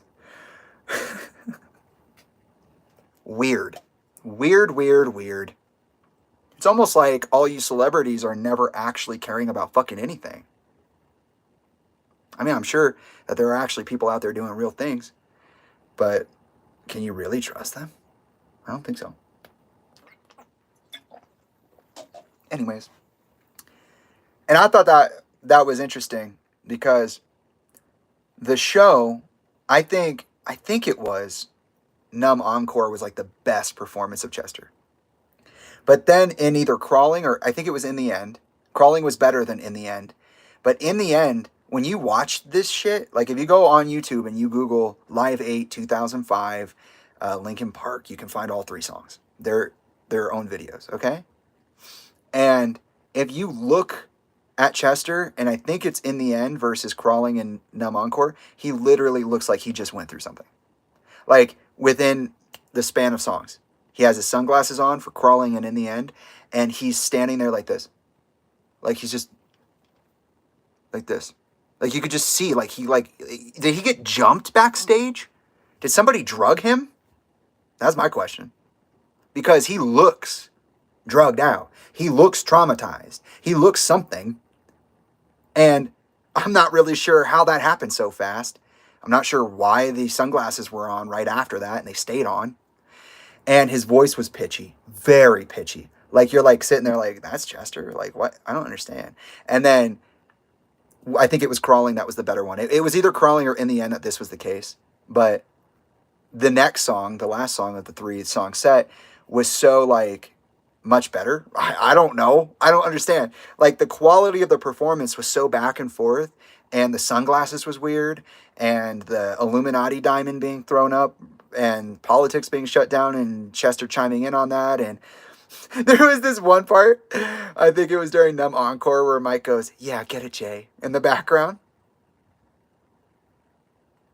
He's just like, they're doing the ad-libs. I don't know if that's on the track. I didn't listen to it after that. But he's like playing the chords, and he's like, "Yeah, Jay," or "Yeah, get it, Jay," something like that. And it's so fucking funny. But I also hate his, G calls it the bulldog face. I hate his playing face. Because Mike will literally be like this on stage. And it's funny as fuck. Like, he'll be the whole time. And it's like, bro, you don't even sing that hard. Why is your... I get people get into their jam faces, and I get that. Like, I'm not clowning on him for that, okay? I got my own play face. I do this when I'm trying to think. Okay, watch my old piano videos. It's true, okay? I get it. I'm not clowning on him for that. I'm clowning on him for being an asshole. Yeah. That's what I'm clowning on him for. For being a habitual liar, an asshole, and an advocate for bad people doing bad things. Specifically when it benefits him, especially.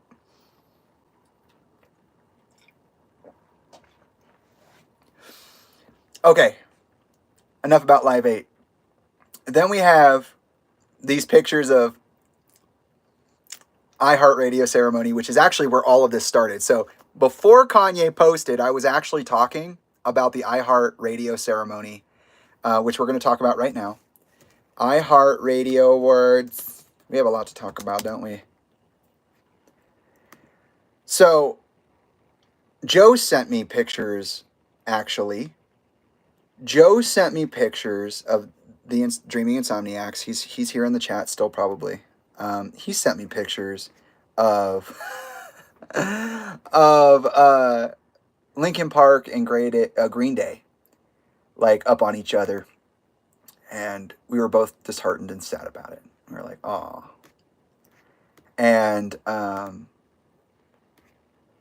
so I thought I'd look into it because I didn't really understand like what was going on. Like I was like, "What is that? That's not the Grammys. Like, are they doing an award ceremony or what?" So,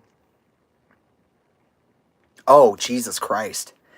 Okay, sorry. Julie just said that it looks like Live 8 was an event that raised awareness around action to end global poverty. That's even worse. For Jay to say that's even worse. For Jay to be like, let's not talk about politics. Global politics? You mean global fascism? You mean genocide? Okay. Yeah. That's like people being like, we don't talk about Gaza. We don't talk about the Palestinians. We don't talk about the 400 people bombed to death in their sleep recently. Okay. So, thank you for sharing that. I appreciate that. We're looking at the Album of the Year award. We're looking at the Hollywood Reporter, iHeartRadio, winner list. Okay. Are you stupid? Hold on. I didn't read this one before. Oh my God. This is so stupid. Okay. I'm sorry. Okay. So, albums of the year. Billie Eilish won. Hit Me Hard and Soft. That is a nice sounding album. I have a lot of memories to that. In fact, we listened to that album a lot on the way to and back from the Kia Forum show in September of last year. Linkin Park, From Zero, won Best Rock Award. Like, okay, we're going to talk about that in a second. We're going to talk about that in a second. And actually, you know what? This is not the list I was looking at. Okay, I'll tell you what I thought was stupid. Song of the Year went to Beautiful Things by Benson Boone, which is so funny because, like, who gives a fuck about pop songs? Like, I'm not saying it's a bad song. I'm not saying they don't deserve it. I'm saying, like, given the situation of the world, don't you think songs like Not Like Us might be, like, a little bit more, like, appropriate? Like, literally in the same category as Espresso by Sabrina Carpenter. These are not the same thing, okay? But it is iHeartRadio, so let's just... Okay, iHeartRadio Awards. Rock Awards. Let's see. Because I specifically saw... Oh, yeah, they're not going to show me that list that I want. There was a specific list about... I don't even need to see it. There was a specific list about the rock category. Okay. So, Linkin Park won Best Album of the Year. Best Song of the Year in the rock category went to Shinedown for A Symptom of Being Human. And the other two... There were 5 bands in the category. It was Linkin Park, Green Day, Shinedown, Pearl Jam. How many bands is that? And... Who was the last one? Joe, who was the last one? What the fuck? Oh, boy. There's one more. Let's see. Green Day? Pearl Jam. Metallica. Hey, Metallica was the other one. And keep in mind that when Linkin Park came back, I said they would take advantage of Chester's death. They would leverage it against their fan base. They would take advantage of their fan base through that. And anybody who didn't comply with what they were going to do, they would just discard and throw away. And that they would then try to take over a category based on what they believe they could be labeled as. And they did exactly everything I said. They did everything I said. Because they're not a rock band. Linkin Park's not a rock band. Some of you were on my story the other day when I was talking about this, so you know what I'm saying. Not since maybe 2007 with Minutes to Midnight was Linkin Park considered a rock band. They are considered a nu metal band or a alternative band. I said, if From Zero is a rock album, then it's also a metal album and a solar punk album, and we know it's not either one of those. Okay? So I thought it was funny that Linkin Park did actually utilize their influence to fill another hole, just as they did when they got famous, in an industry that was failing. Because remember, Linkin Park took the place of grunge.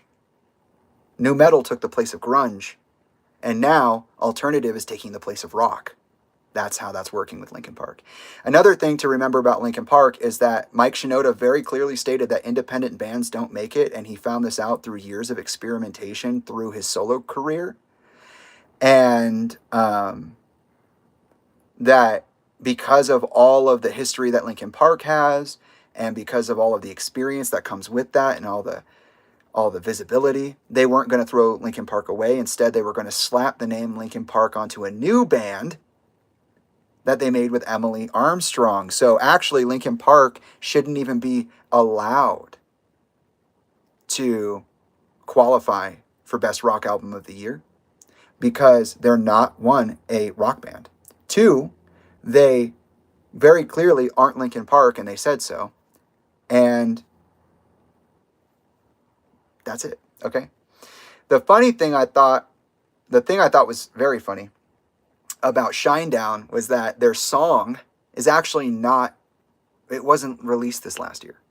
The song that they won an award for was actually a song written in 2022 or released in 2022 in July, okay? So I was talking about that as well. I was like, isn't that weird that they got best song in the rock category, but like they released that song in 3 years ago almost? Maybe it's because of radio plays or something. I don't know. But isn't that strange? And isn't it strange that the song is called A Symptom of Being Human, given the fact that one of their band members actually has beef with me and is actually an asshole? In my opinion. Yeah. I have beef with Shinedown, and it's not because of me. It's because of Zach. Yeah. Zach, Mayer or Meyer, decided to try to deplatform me in secret, and he was caught. He tried to go somewhere where I wouldn't see him. He tried to go somewhere where people would hear him, and he could just dip out. He commented, "Don't give this guy a platform," when I was telling my truth and sharing my evidence. I went to Zach, and here, I'll talk about this. Since we're here, I will talk about this. Let's see, I'll read the messages. I'll read the messages that I have between me and Zach. Because I've been trying to get there. The time hasn't been right. But now it's time to start talking about it. So, I found out through my interview with Joe of the Dreaming Insomniacs, who I've mentioned a couple times. In fact, he actually just commented. So, that's Joe. While we were talking, he was like, "Hey, did you know that this guy from Shinedown like tried to say some shit on you?" And I was like, "Huh, no." And then he showed me that the guy actually commented with his official account, "Don't give this guy a platform." And I challenged him on the interview. I said, "Hey, fuck you, Zach. You want to come challenge me? Come do it. Don't be talking shit, trying to hide. Don't be throwing rocks and try to hide your hand." Yeah, you thought that was a phase. No, that's how I am. I talk like this. I am like this. The ideas are still in here because it's me. Anyways. And I guess him and Joe got into an altercation, which Joe can tell you guys more about. But basically, Joe showed me. And I was like, oh, wow, that got really heated. And my entire point was like, you guys have your own relationship. You have your own knowledge. I didn't know about Zach before. You know, everything I knew about Zach in the situation is just what I said in the interview. I don't know anything outside of that. So, you know, you guys have your own interaction. That's fine. But I'm going to reach out to Zach and let him know that I have my own views and my own opinions and like kind of let him know where I'm coming from, because I don't want him to think that people are speaking for me or anything like that, right? Just keep it separate. So I went on September 27th, the same month that Linkin Park came back, 2024, and I said, "Hi, this is Jamie Bennington. I wanted to reach out and clarify on a few things if that's okay with you. While recording a live interview with the Dreaming Insomniacs, I was informed that you had said something about me and what I do over here with the Picture Pieces archive. After being informed about this interaction, I invited you to participate in my series of interviews underground." So, for those of you who don't know, I hold an interview series, and it's part of my investigation and also part of my desire to highlight people I care about. And so right now, all of the interviews are people that I care about, people that I have relationships with, my friends and my colleagues. And there are more to come. I just haven't gotten there yet because we're still processing, right? I started off this entire conversation with a conversation about that. And I invited him. When I said, "Fuck you, Zach," I said, "Why don't you come and you sit down and interview with me and you talk to me about what your relationship was with my father and why you think I shouldn't have a platform?" I asked him to do that the same way I asked Ryan Shuck, who also has ignored my request. I asked Watsky, who's ignored my request. I've asked quite a few people. I've asked Amir Darak. I've asked quite a few people. And they've all denied. They've all refused to participate in the investigation. I said, "If you would like to be involved, I'm conducting interviews with people in and out of the industry who knew Chester, as well as people who know me. I would enjoy talking to you about the comment you made. As for the way Joe spoke to you when you responded to his story, I do apologize. I apologize. I do not share his feelings or thought patterns on you and your behavior. What I had to say about the situation was said in the interview. That's all I had to say. I spoke with him about the way he interacted, clarified my position and why. I do not condone aggressive speech or that kind of speech or aggression. That's just not how I do things. A fact that may not be clear at this moment, given how verbal I've been in this last year. I did not know he posted what he did to his story or that he had the intention to. I don't think you're wrong for responding in whatever way you felt was right. If you are interested in this interview, please let me know. If not, no problem, no pressure. Thanks for your time." And he responded later that day, "I understand, but it's still up on your page, basically bashing me." Oh, another sensitive man. Who would have thought? Yeah, it wasn't bashing. You literally told people not to give me a platform, Zach. You literally shut me down and counted me out. And you didn't even do it to my face. We'll get to that in a second, because I confronted him on that too. But you're still basically bashing me. Shut up. That's a silly fucking stupid thing to say. You're being all up in your feelings and you're being a baby about it. Which is fine. Doesn't bother me, honestly. Right? That's why you're saying I'm bashing you. I'm in a band. I can take it. We'll see how much you can take it. I grieve for you. And yes, in the early stages, I did think you were going about this the wrong way, ... But it's not my loss to grieve. I will say I knew your dad well. He was a good man.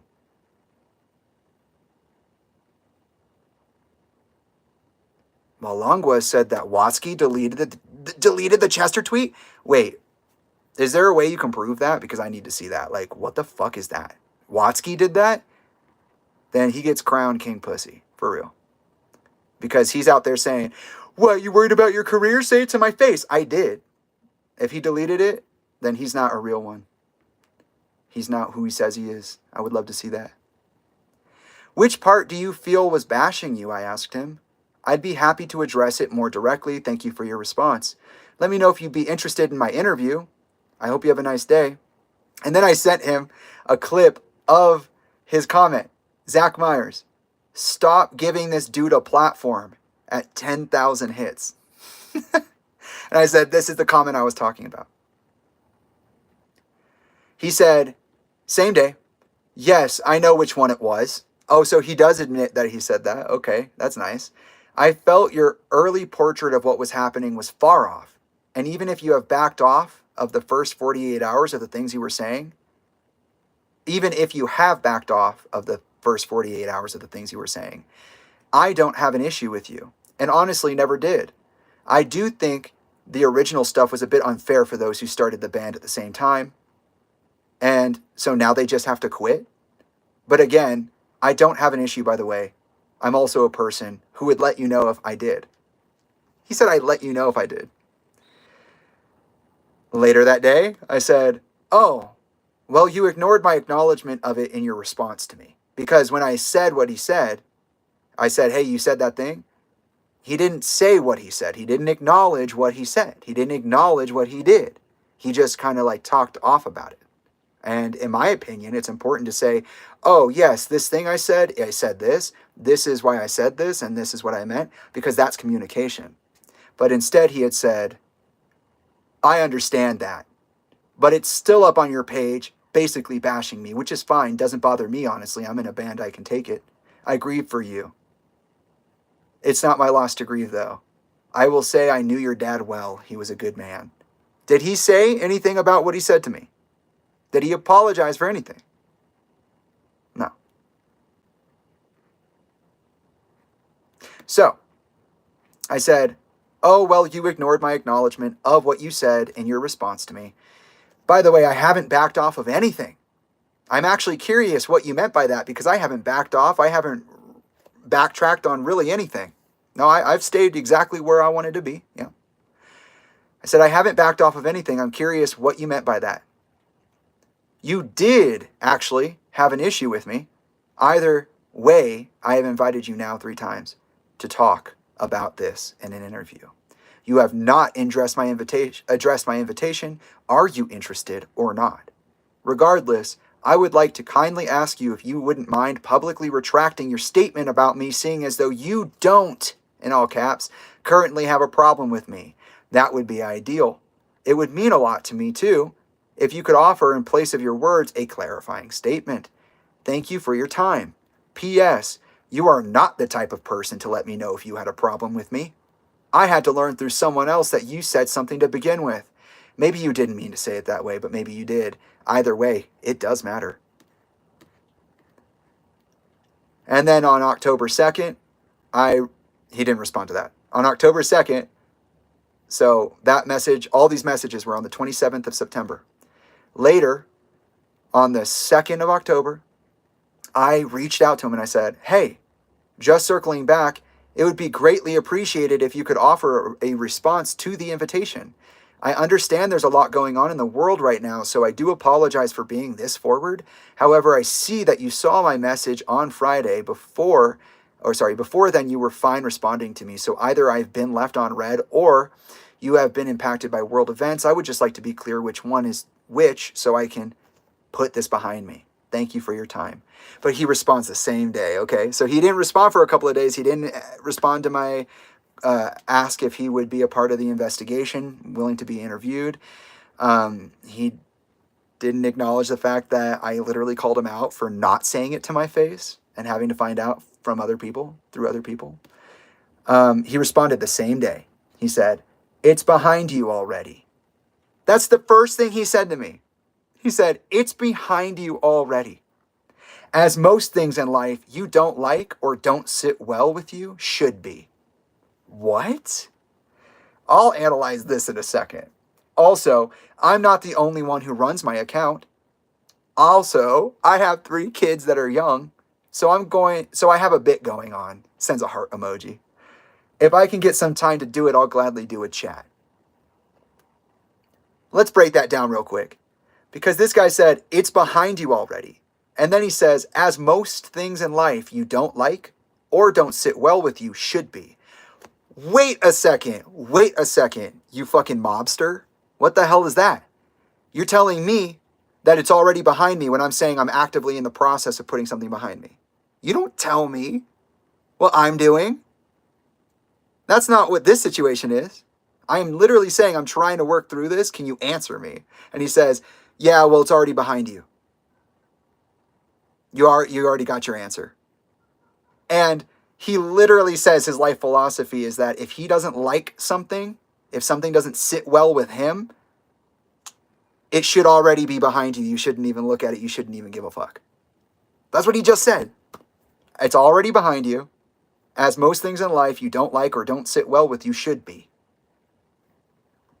And then he goes, I'm not the only one who runs my account. Okay, and what's that have to do with anything?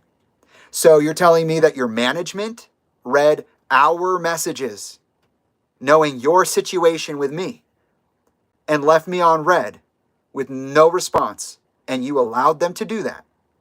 Wow. Okay, Zach. And then he says, I have 3 kids. They're young, so I have a bit going on. Well, that's funny. So you're saying you're only busy because you have 3 kids? You know, a lot of people have kids and they still make time to be, I don't know, a decent fucking human being.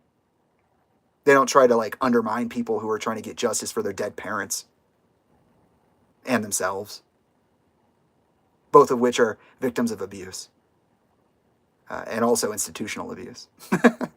Not just abuse, not just bad relationships with bad people, but bad business as well. If I get some time, I'll gladly do a chat. No, it's not a chat, Zach. It's an interview for an investigation into a potential murder. And since you know him so well, you should probably say something, yeah? Anyways, I responded, nope, it's not behind me. No need to tell me what or how I should be. It's not a chat, it's an interview. Like I said, I have opened the first official investigation into my father's death through an investigation into self. You knew my father. You had something to say about me, even if it was in the past. You are a good candidate for my interview process. As for the clarifying statement, will you be making a statement about your change of mind? Since you do not have a problem with me anymore, I imagine it won't be a big request. Your words obviously carry weight, and I think it's fair that you clear up your end of the interaction. Also, and finally, when you respond to me, if you'd include a response/acknowledgement to all of what I am talking about at the moment, that would be appreciated. The only way you get time is by making it, but I understand. Talk to you whenever. Talk to you whenever. Have a good night. I appreciate you, or I appreciate the time. On the 17th, I saw that he was flying out on tour to go do some shows with Shinedown, who just won this award at the iHeartRadio. Okay? Ceremony, I should say. iHeartRadio ceremony. I sent him 3 messages. Let's see if I can play them. Hi, Zach. I wanted to circle back and ask you again if you would be willing to answer the 2 questions I've been asking you. I understand that you're busy. I hope life is well, but I also understand that this is... Can you guys hear that? Somebody let me know if you can hear that all right. What is that? I didn't put anything on them because there's like stuff inside. Oh, cool. Oh, ravioli. Nice. Thank you. Could you guys hear that? Was that clear? Because I'll restart it and we'll listen to all 3 of them. I'm going to play it one more time. We're going to do a test. Hi, Zach. I wanted to circle back and ask you again if you would be... You guys can hear that all right?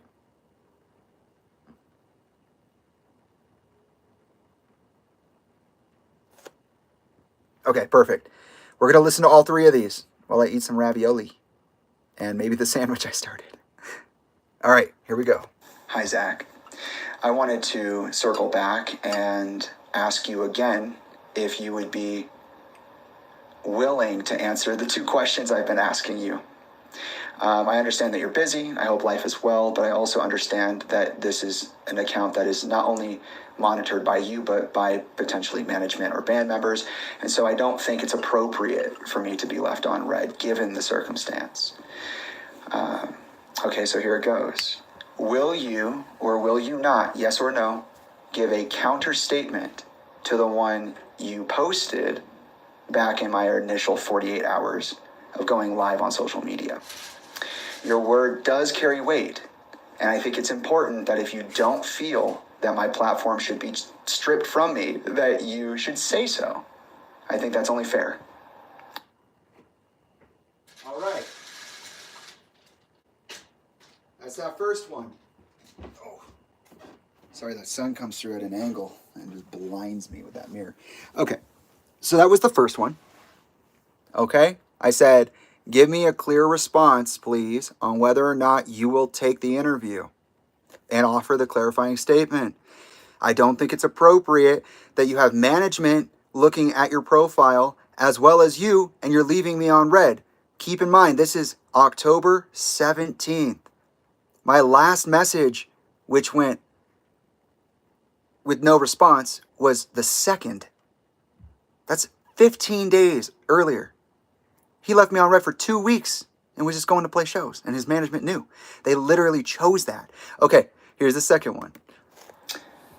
In addition to that question, I must ask again if you are willing to participate in not a chat, but an interview about why you thought in the first 48 hours that I should have my platform stripped from me, that people should not give me attention, and how that changed, and what your relationship was with my father, who you claim to have known and respected.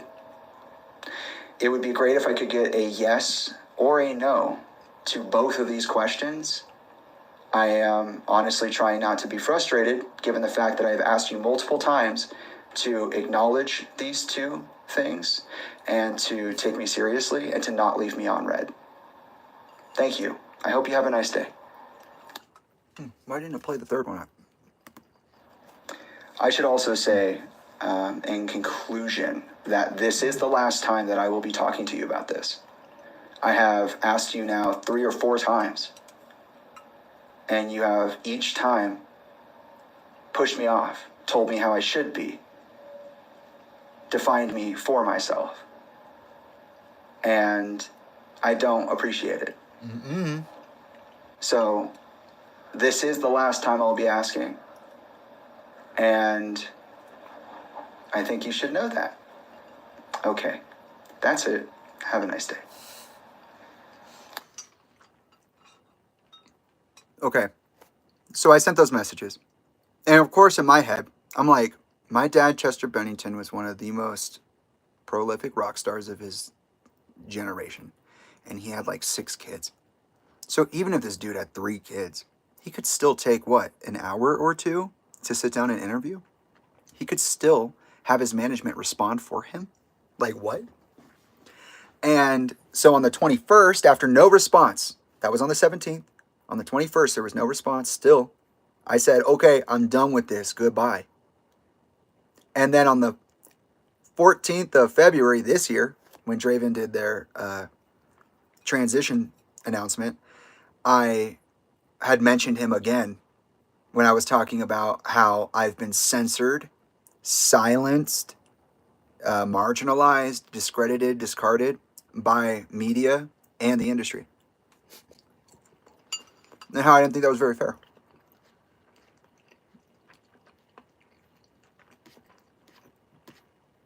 And he's seen all of it. It's all red. It says seen. S-E-E-N right there at the bottom. He's seen all of it. So let's go back to the iHeartRadio situation. Imagine how fucking irritating it might be for me to be in this situation with these people. Mike Shinoda, Emily Armstrong, Zach of Shinedown, and to see them both win awards at the same time together for things that they shouldn't be winning awards for, right? Like, why would you win Song of the Year for a song that was released almost 3 years ago? And why would you win in Rock Album of the Year when you're not a rock artist? And then somebody reminded me, and I'd seen this a while ago and I intended to talk about it, Shinedown is actually embroiled in something else.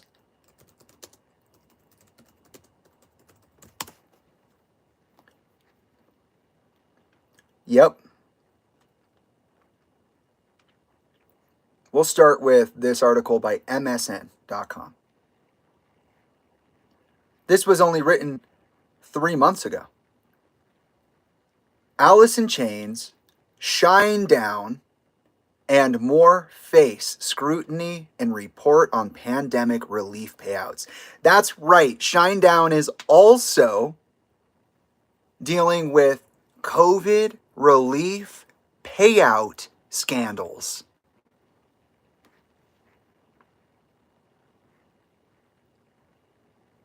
A new report from Business Insider titled How Rich Musicians Build American Taxpayers for Luxury Hotels, Shopping Sprees, and $1 million bonuses has called out several acts across multiple genres to include Alice in Chains and Shinedown, scrutinizing pandemic relief payouts. You hear that?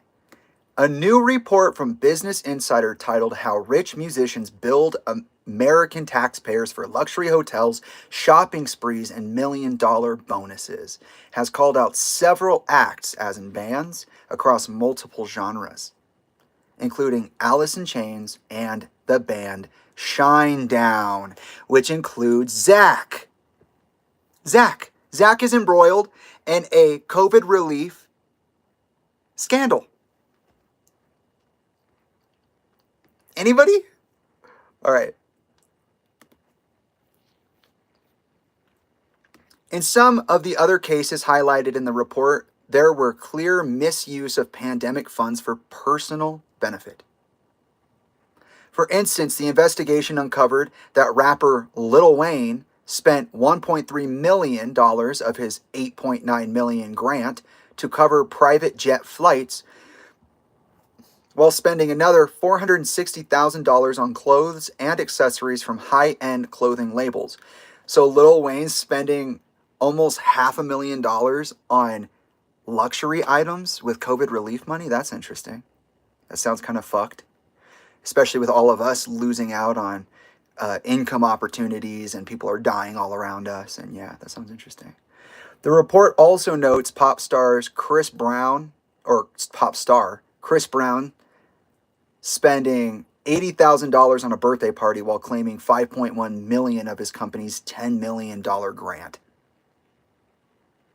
That's insane. Like, it's really funny too when you apply this knowledge to Lil Wayne being all sad that he didn't get the fucking Super Bowl. He's literally being called out right now for spending $500,000 of his $8.9 million grant on accessories, as in clothing, as in like jewelry, shoes, shit like that. And an additional $1.3 million of that $8.9 million grant to cover private jet flights. And Chris Brown is spending $80,000 of his own company's he claimed $5.1 million of his company's $10 million grant for himself and spent over $80,000 of that on a birthday party during the pandemic. In other cases, such as with Shinedown and Alice in Chains, the report did not reveal any such luxurious extravagances, but it does indicate how both bands had members taking $1 million plus sums of the grant money for themselves. This is literally stating that people in Shinedown and Alice in Chains, a band which Zach happens to be a part of, that's Shinedown, claimed $1 million payouts for themselves from the actual COVID relief money they got as a touring act. The money that was doled out to musicians came from the Shuttered Venue Operators Grant that was signed into law during the Trump administration. According to Business Insider, the program was designed to help independent venues and art groups who were struggling during the pandemic. So, Shuttered Venue Operators Grant, the Shuttered Venue Operators Grant is designed to help artists who were struggling during the pandemic as touring and studio artists. And they took $1 million for themselves. Like, you know what I'm saying? Like, that's fucking wild. With a forced break from touring, bands were left without their primary livelihood. But soon, some of those responsible for band finances figured out that even premier big-name music acts could be eligible for grant money through loan-out companies. There were eligibility requirements that had to be met. Per the report, grantees could receive up to $10 million to spend on quote-unquote ordinary or necessary expenses for their business.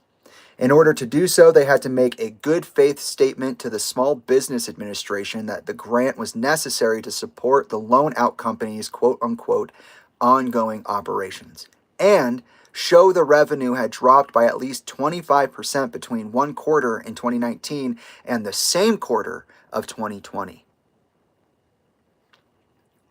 Let's just go over that one more time.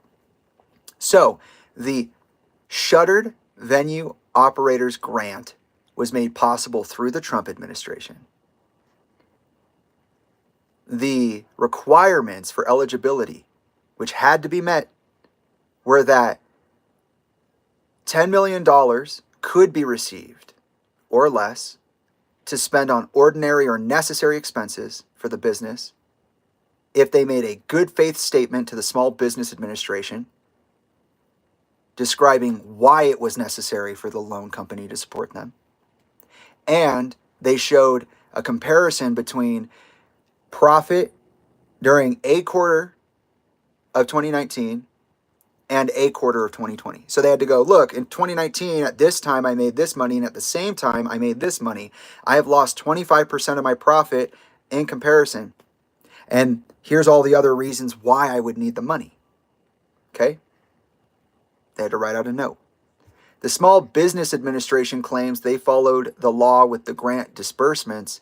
The law directed the organization to examine a band's revenue, not their assets. So as long as their loan-out company could show revenue had declined, the bands could be eligible. Isn't that that's kind of fucked? So they don't have to actually value the band at its total value. They just have to have the band just has to prove that they lost value of some perceived sort. That's interesting. We'll skip the Alice in Chains commentary, and we'll go down to where did Shinedown's grant money go? Much like Alice in Chains, the Business Insider report claims that 3 of Shinedown's 4 members took a majority of the grant money. Wait, what? 3/4 of Shinedown took the majority of the grant money for themselves? Of the $8.3 million granted to the band, it is reported that at least $2.5 million went to 3 members, while all 4 of the band members got an additional $100,000 each from the $1.2 million that was allocated for payroll. The breakdown notes that 15 touring production workers received a combined $650,000 of the grant money, which is less than any single member of the band got. This is roughly $43,000 per worker. Loudwire reached out to representatives for Shinedown for comment. As of press time, no response has been received. Wait, hold on a second. The language on that's a little ambiguous to me. Let's do the math.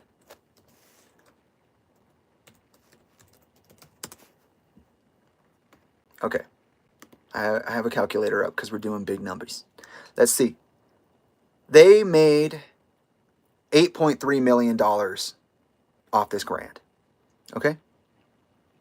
It says here that at least $2.5 million went to 3 members, while all members got $100,000 as a bonus from the money allocated for payroll. Okay, well, we have $1.2 million for payroll. 1.2 mil, that's payroll. Okay, great. Each band member got $100,000 as a bonus.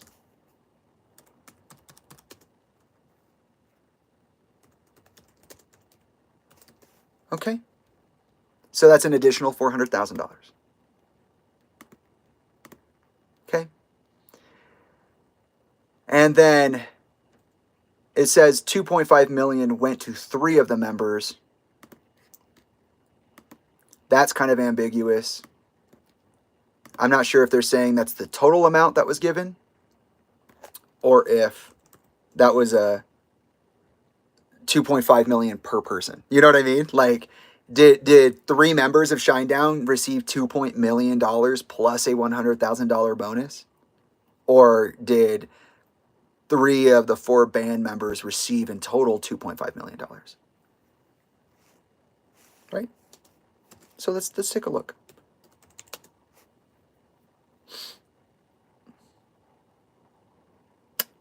member pay. We'll call it member pay. Let's see. I'm going to say that based on this little summary that I wrote just now, considering that $2.5 million was paid to members, $1.2 million was assigned to payroll, and that there were $400,000 of that $1.2 million payroll taken out to give bonuses to each of the band members, that actually each one of the band members got $2.5 million. So let's see. The calculator says 2500000, right? That's 2 million. Got 3 zeros. Yeah, that's $2.5 million. And I want to multiply that by 3.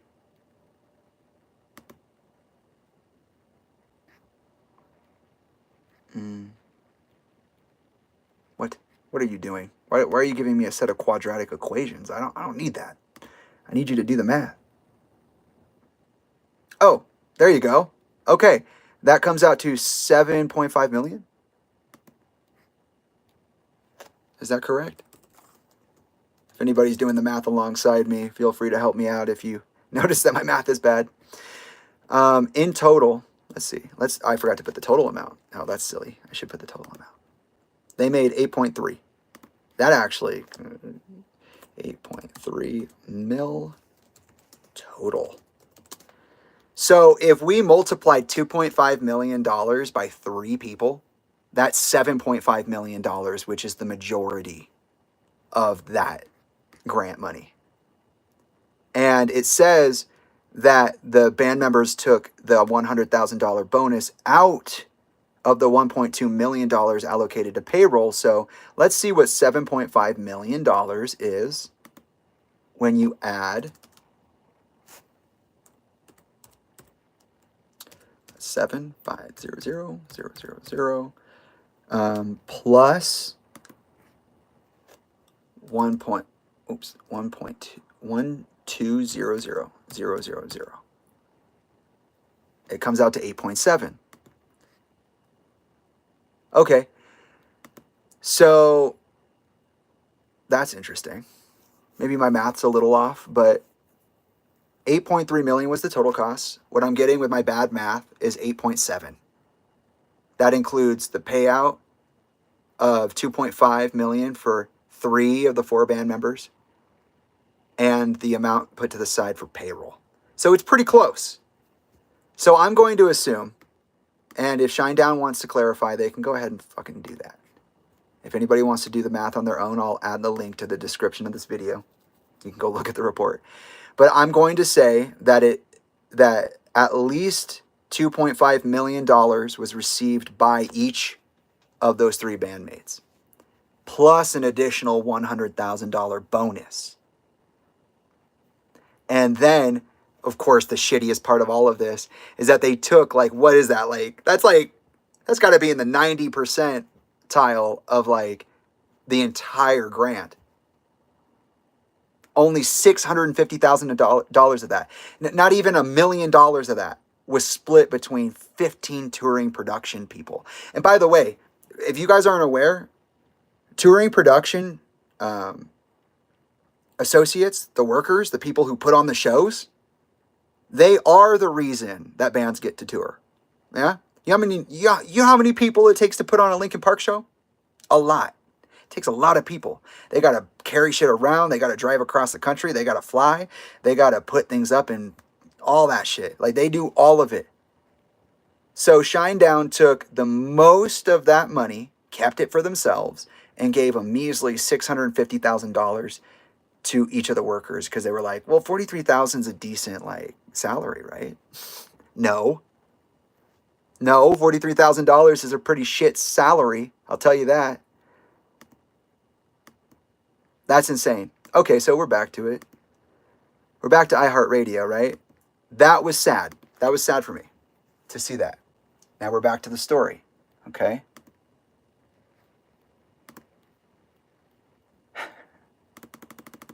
So yes, it was very difficult to see those people get awards for shit that they don't deserve. And to know that they also treated other people like shit in the process, including me. And that I was actively ignored and censored by Zach. Okay, so we're back at this picture at the iHeartRadio with Armstrong and Armstrong. And then Linkin Park and Green Day, which is so funny. Like, why would they even do that? And then we have this beautiful picture of M. Shinoda posting the Pikachu fan art. It's a part of a reel of like more than probably around like 10 photos. And it says, Pikachu, I choose you. Pika Pika. And it's him with a Pokeball in his hand doing that. And then Pikachu is wearing a blonde hair like Emily. That was liked at the time that this was sent to me because I'm blocked. This had 127,000 likes, 2,006 shares, and 797 comments, and I'm sure it's much more than that now. Ew, how do you say ew? Oh, I know how to say ew. Go to the next picture. Danny Masterson pictured with Emily Armstrong and friends at a very clearly public event. Danny Masterson, as a convicted rapist, the one that Emily only in 2003 attended his trial and allegedly harassed Jane Doe's. 4. The church asked her to go stand up for Danny Masterson, and she said, sure, Danny's a friend. And then she's like, well, Danny and I weren't that close. I didn't really know any of this. Really? I see you smiling right here. You're having a good-ass time. Danny's in the back. And all these other people seem to be extremely happy and comfortable with each other. I might be wrong. This is just a picture. But you know what's fucking irritating? Is the fact that Emily Armstrong is taking the place of my fucking dad. Anyways. And then there's the Alison Dubois situation, which I haven't talked on YouTube about yet.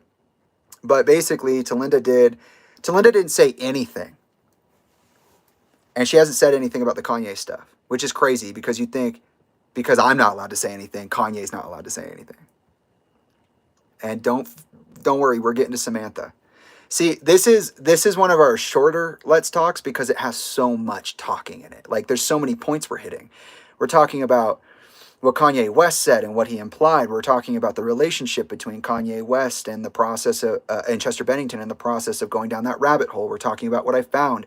We're talking about Shinedown and the iHeartRadio situation I was talking about before. And we're talking about Talinda now and her pulling up on Alison Dubois' podcast, The Dead Life. Like, goddamn, could it be any more in your face? The very medium that the popular show starring Patricia Arquette called Medium is based off of. Insane. And also, Alison Dubois happens to be somebody that I already knew about because Talinda started talking to mediums the second Chester died. And Alison Dubois was one of those mediums. In this interview, Talinda and Alison are very clear that it was about 3 months after Chester died that they first got into contact. And what's so fucking gross about that also, by the way, is the fact that they used to watch Medium together, Talinda and Chester. Anyways, somebody here says, their name is Hannah Mojave. They were like, hey, can somebody tell me what's going on between Jamie and Talinda? And the screenshot is me saying, hi, this is me. I'm Jamie. I responded to your question a few hours ago, but they've deleted my interaction for the second time. You can find my perspective here. And I put down the Talinda Bennington Let's Talk and said, happy hunting. This happened 3 times. Alison Dubois censored me 3 times. She fucking took my comments down, and she took down comments of people standing up for me as well. And I broke down this whole thing. In fact, I actually just created the highlight for that. So if you want to see what it is, it's Meanwhile and Medium 1 on my highlights on Instagram. So feel free to take a look at that. You can see exactly what I'm talking about. But yes, Alison Dubois, famed psychic detective who works with the police to solve cases, is now known to censor and silence victims of abuse and support their abusers instead. Thank you, Allison. I hope your career burns. And then I posted a picture of how the archive has grown. The now archive was 727 videos, but actually now it's over 1,000. Yeah, I've been hard at work in the back here.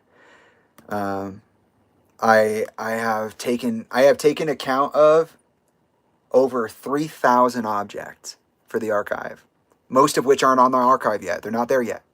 That includes music, that includes Instagram posts and comments, that includes Facebook from my early teen year, my preteen years. And then here we have it. We have the cherry on the cake. We have the very thing that I was most upset about during this entire Kanye situation, because I already knew Kanye was going to delete the tweets. I just didn't know when he was going to do it, because that's what Kanye does. We all know that. So anticipate it, correct? Well, look at this bitch. Samantha Bennington goes on fucking Instagram of all places. I was even smart enough to get a fucking X account. Okay? I was smart enough to get an X account because I know Kanye's on X, not fucking Instagram. And I hate X. I did it for Kanye. I did it for the interview. I did it for the investigation. I did it for my daddy, right? So here I am. I'm looking at this and she goes, "Do you have answers for our family?" It's not our family, Samantha. You're not my fucking family. You're not Chester's fucking family. I already told you to watch your mouth. Last time you did this shit, I already fucking told you.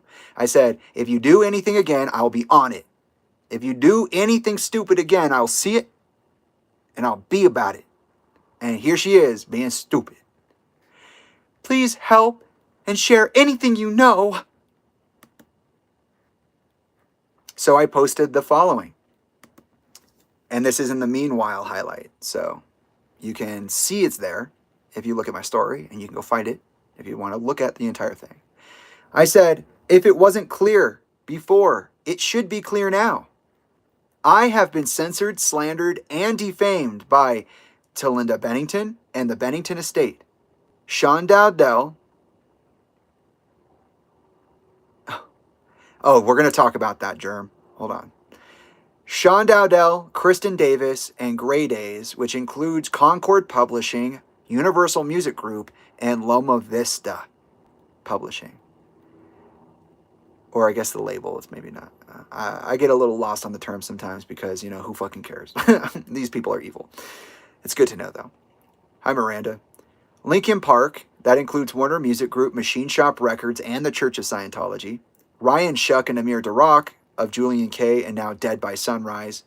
Anna Shinoda, Mike's wife, Bill Silva, the COO of Machine Shop Records, and also the owner of Bill Silva Entertainment, and also a large stakeholder in Live Nation's venue assets, and also the owner of the Hollywood Bowl.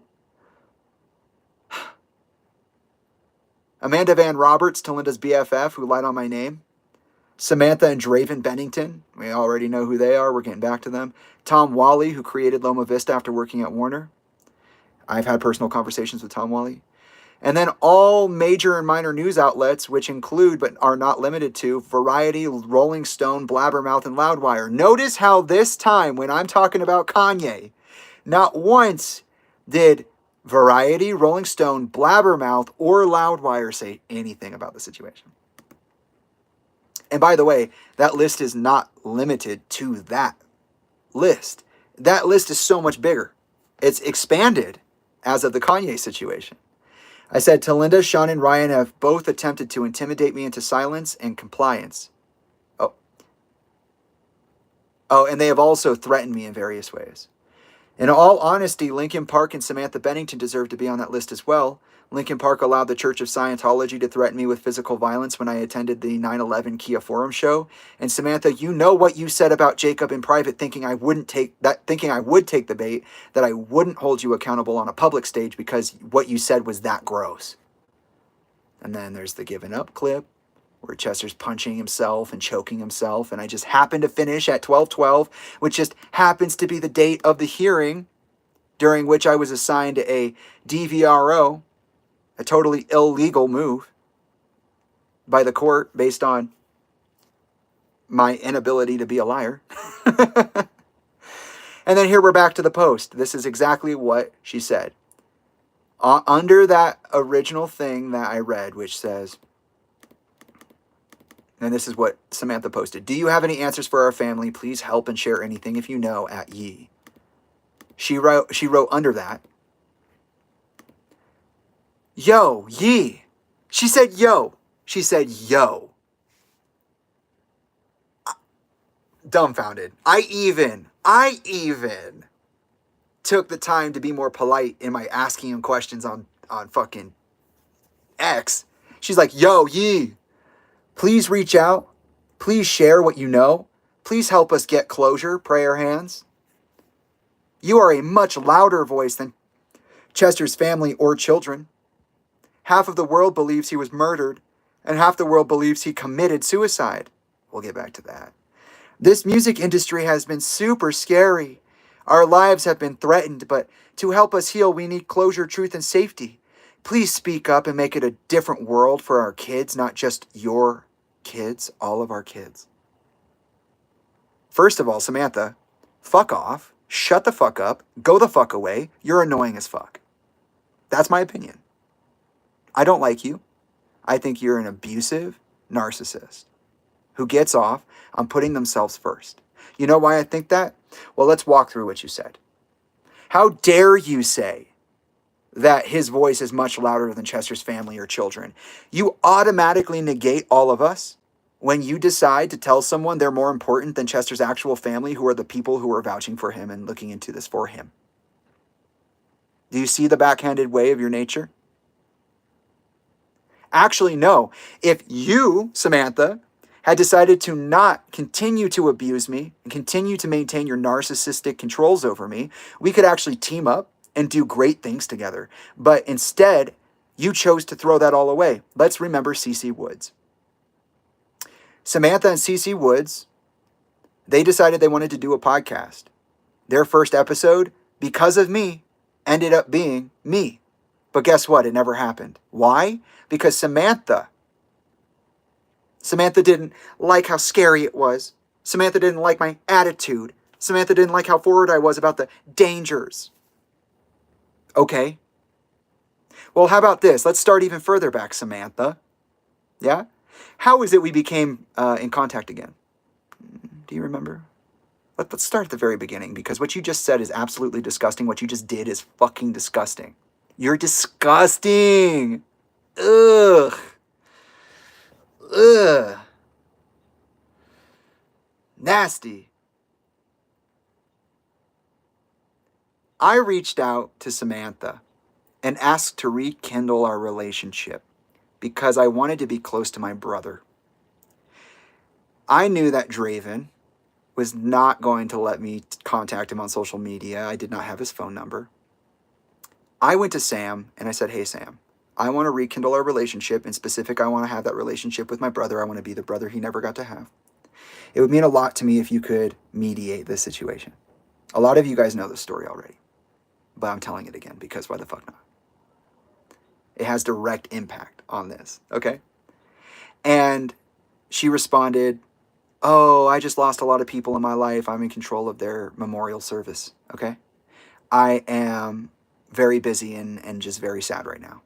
And I said, oh, okay, yeah, no problem. I had no idea. So yeah, just take your time. It was about a month. I reached out again. I said, hey, Sam, just checking on you. I know you got a lot going on, but I did want to say that if, you're too busy or you can't be a part of this, like, I'm going to give a public apology to Draven for some of the stuff that I know went down between us that I'm not super happy about, but I want him in my life. I want my brother in my life. So I'm going to do what's necessary. And it would mean a lot to me if you were involved in this, even though you're busy, because, and there was no communication really in between. She didn't like follow up or anything. I was the one speaking out like I do. And I was like, look, I'm either going to tell him through the public or I'm going to tell him through you, because people are either going to carry this to him or you're going to be the one to help me. And I think it would be just healing and helpful and really the right thing to do for you to do it. Would you be willing to do that? And she didn't respond. If she did, it was more of like a, hey, let me get back to you kind of thing. And eventually I was like, okay, Sam, I'm going to do it. I'm going to do it now. I'm going to reach out to my brother. I'm going to offer a public apology in front of everybody. So I'm going to do that. And then immediately, oh, yeah, yeah, let's all reconnect. I just told Draven about that, and I think you and I should have a call, and then you and him should have a call, and it should just be you two. Okay, we did that. We got all involved. I started building my relationship with Draven. Never once did they tell me they were trans. Not once did they tell me they were going through X, Y, and Z, but in their letter that they released this last February 14th, they'll say, oh, I kept it secret. Why did you keep it secret? G and I are the most gender fluid people. Yeah? We're the most understanding people. We made that clear. And we never talked about anything in any other way. But I never heard about it. I only heard Draven say that after I came out twice as transgender. Anyways, I digress. Draven and I start talking about some of the hurtful things that happened and getting through some stuff, and it's working out. And then suddenly, you know, I see that somebody sent it to me. They sent me a tweet. It happened to be a tweet on Twitter before it was X, way back, like probably 2019, 2018, where Samantha says that I'm not Chester's child, Draven's not my brother, and she doesn't like me, and blah, blah, blah. And I'm like, okay. It was something around those things, right? And I confronted her. I sent it to her. I said, hey, Sam, what is this? Like, I don't know what this is. I know it was a while ago and you're saying you're walking a different tune, but like, what is this? And she was like, oh, I can't really say what that was. You know, I was in my emotions, but like, I'll never speak to you that way again. I'll never do that. I'm so sorry I did that. I was in a really bad place. I was like, oh, okay, sure. Since we're in the spirit of renewing things, I guess I'll take you at your word. So I did. And that day, she was like, oh, I was supposed to have this meeting with CC Woods, this investigative journalist girlfriend of mine. We have this podcast we're going to do. We were going to make our first episode about the Tupac case, but now we're going to do, I think we might like want to do it about your story. And I had kind of floated that too. I was like, I can tell you guys everything. It will help CC Woods continue her investigation. It will help your show, get you ratings, get you, you know, like people looking at you. You can do more interesting things. Like, I'd be happy to give you like my story. I'll tell you the entire thing. The thing I did through the Talinda Let's Talk and the thing I did over the last 2 years. I'll give you all of it for free out of goodwill because I see that you want to change. She's like, oh, well, I was supposed to have that meeting, so let's all get together if you're cool with it. I say, okay. So we get into it. And what happens? I start talking to Sam about rights, to my work, to my likeness. My dad was a contracted slave for 17 years. I fucking know, I know better. I know you can own someone by copyright. I fucking know that shit. So what do? I bring it up in conversation. Hey guys, before we start, we should talk about like, we don't have contracts or anything written up. This is literally just us here right now, you know? And she just keeps talking about money. She's like, oh, well, if you want to be paid out, like if we ever make money from this, like we probably won't. But like, if we do, I'll totally write you a check. Like, I was like, okay, well, I want that in writing. Somebody say it on a voice memo and send it to me, or write it out and send it to me by email. They both did. And then I was like, okay, but what about my rights? Because I'm not about to go on a show and tell you my entire story and then you own me. And that's when the real problem started. Because she was like, no, this is about money. Well, no, I'm talking about my likeness. I'm talking about me and my career and me and my image and me and everything I am. You don't own me, right? I want that in writing. Didn't happen. Everything fell apart. CC Woods freaked out. There was a whole communication breakdown. In fact, I did a whole highlight on this. So the intricacies of this will be available on YouTube soon, but it's not up yet. I took it off of Instagram as well because I recorded it and collected it. So you're not going to find it there right now. But in short, Sam goes off, has a fucking meltdown. I try to help her. She doesn't want the help. She kind of takes it. But then she's like tearing down my partner and just being duplicitous and fucking fake. And then Draven's claiming he heard things he didn't fucking hear. And he's over there berating people. And it just turns into a whole mess. And I go online and I'm like, CC Woods, fuck off. You're not an investigator. You're a fucking sensationalist. You are not a part of this. Don't ever fucking try to get involved again. And what Samantha did is not okay. And we have this big breakdown. And it pretty much stays that way. Okay? Like 6 months passes. It's a long time. And at one point, over the new year, the new year transition from 2023 to 2024, Sam calls me, doesn't leave a message, doesn't let me answer, doesn't answer when I call back, doesn't respond to my text to check in what that was about. Even though we had this issue, I still called her. Like I still called her when Mandel told me to last year, or later that same year.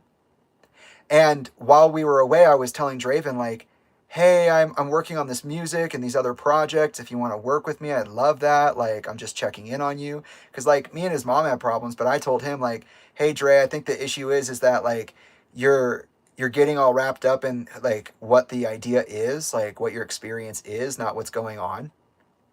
Like, I think you just are so patterned by our previous encounters, by our history, that you can't see me. And I think that's fine. I think it just take time. So I tried to reach out a couple of times. He didn't want it. He did not want it. They did not respond to me. Neither one of them. And then I'm friends with Mandel and we're getting through it. And she comes up in conversation. He's like, hey, I'm over here talking to Sam. She really wants to talk to you. Like, I think you should talk to her. So I call Sam. And this is the thing I was talking on my story about on my story today, was that I called her and she was like, oh, I have these hybrid theory milestone plaques that belong to you. They've been in my house, I guess, for all this time, since like 2004. I just want to give them to you. And I was kind of thinking that, like, maybe, you know, me, you, and Draven could meet and we could, like, all do that together. Like, maybe after he finishes recording his album, which he's you know, doing right now in Chicago. Like, okay. I said, okay, sure. Did I make her apologize? No. And by the way, if you're curious about this current situation breakdown, which I'm describing, which I'm not going into the intricacies of, the same way I'm not going into the CC Wood intricacies, you can go watch my Let's Talk Samantha Bennington, which is right here on YouTube. I'll tell you how Mandel and I lost our relationship. I'll tell you how disgusting Samantha is. I'll tell you. And, but what I'll say for this is that, you know, Draven was not involved. He was not there. We made plans to be around Draven, but Draven had to finish his album first. And apparently he did that recently. I don't fucking, or they now? I don't know. They haven't said I haven't seen them say anything about the pronouns, but I also don't have access to them. I can only see them through other people. And Samantha's like, let's do it. I'm like, okay, let's do it. I didn't make her apologize, but I said, hey, Sam, I just want to say, like, you know, like, I know that you were scared about all of this. And I understand how serious this is for you. I tried to sympathize with this fucking narcissist. And she was like, no, I'm not scared. I was like, Sam, you literally said that after Chester died, you had to flee the country because the Freemasons came up to you and threatened your life. You had to go to Bali and you had to go all these places. Oh, she, her now? Okay, well, my sister, Draven, great. Thank you for sharing. I appreciate that. They won't share that with me themselves. But yeah. You know, I'm like, Sam, I know this is scary. I'm here for you. Like, but we do, like, have things we need to talk about. Like, I appreciate this. We don't have to do that right now, but I appreciate this. And she's like, no. Like, you literally fled the country from a Freemasonic force that threatened your life and your son. So when she's talking about death threats right here, she's talking about Freemasons. She claimed that Freemasons are the one that did it, that the Illuminati came to her and tried to silence her, and for years she was on the run with Draven. Okay. And I was like, Sam, no, but you did though. And she's like, no, I didn't. And I was like, Sam, we have like actual history. We have like problems and stuff. And she's like, no, we don't. We haven't even known each other like that, like even long enough to have actual issues. I've known this bitch since 2004. I've known this bitch since 2003.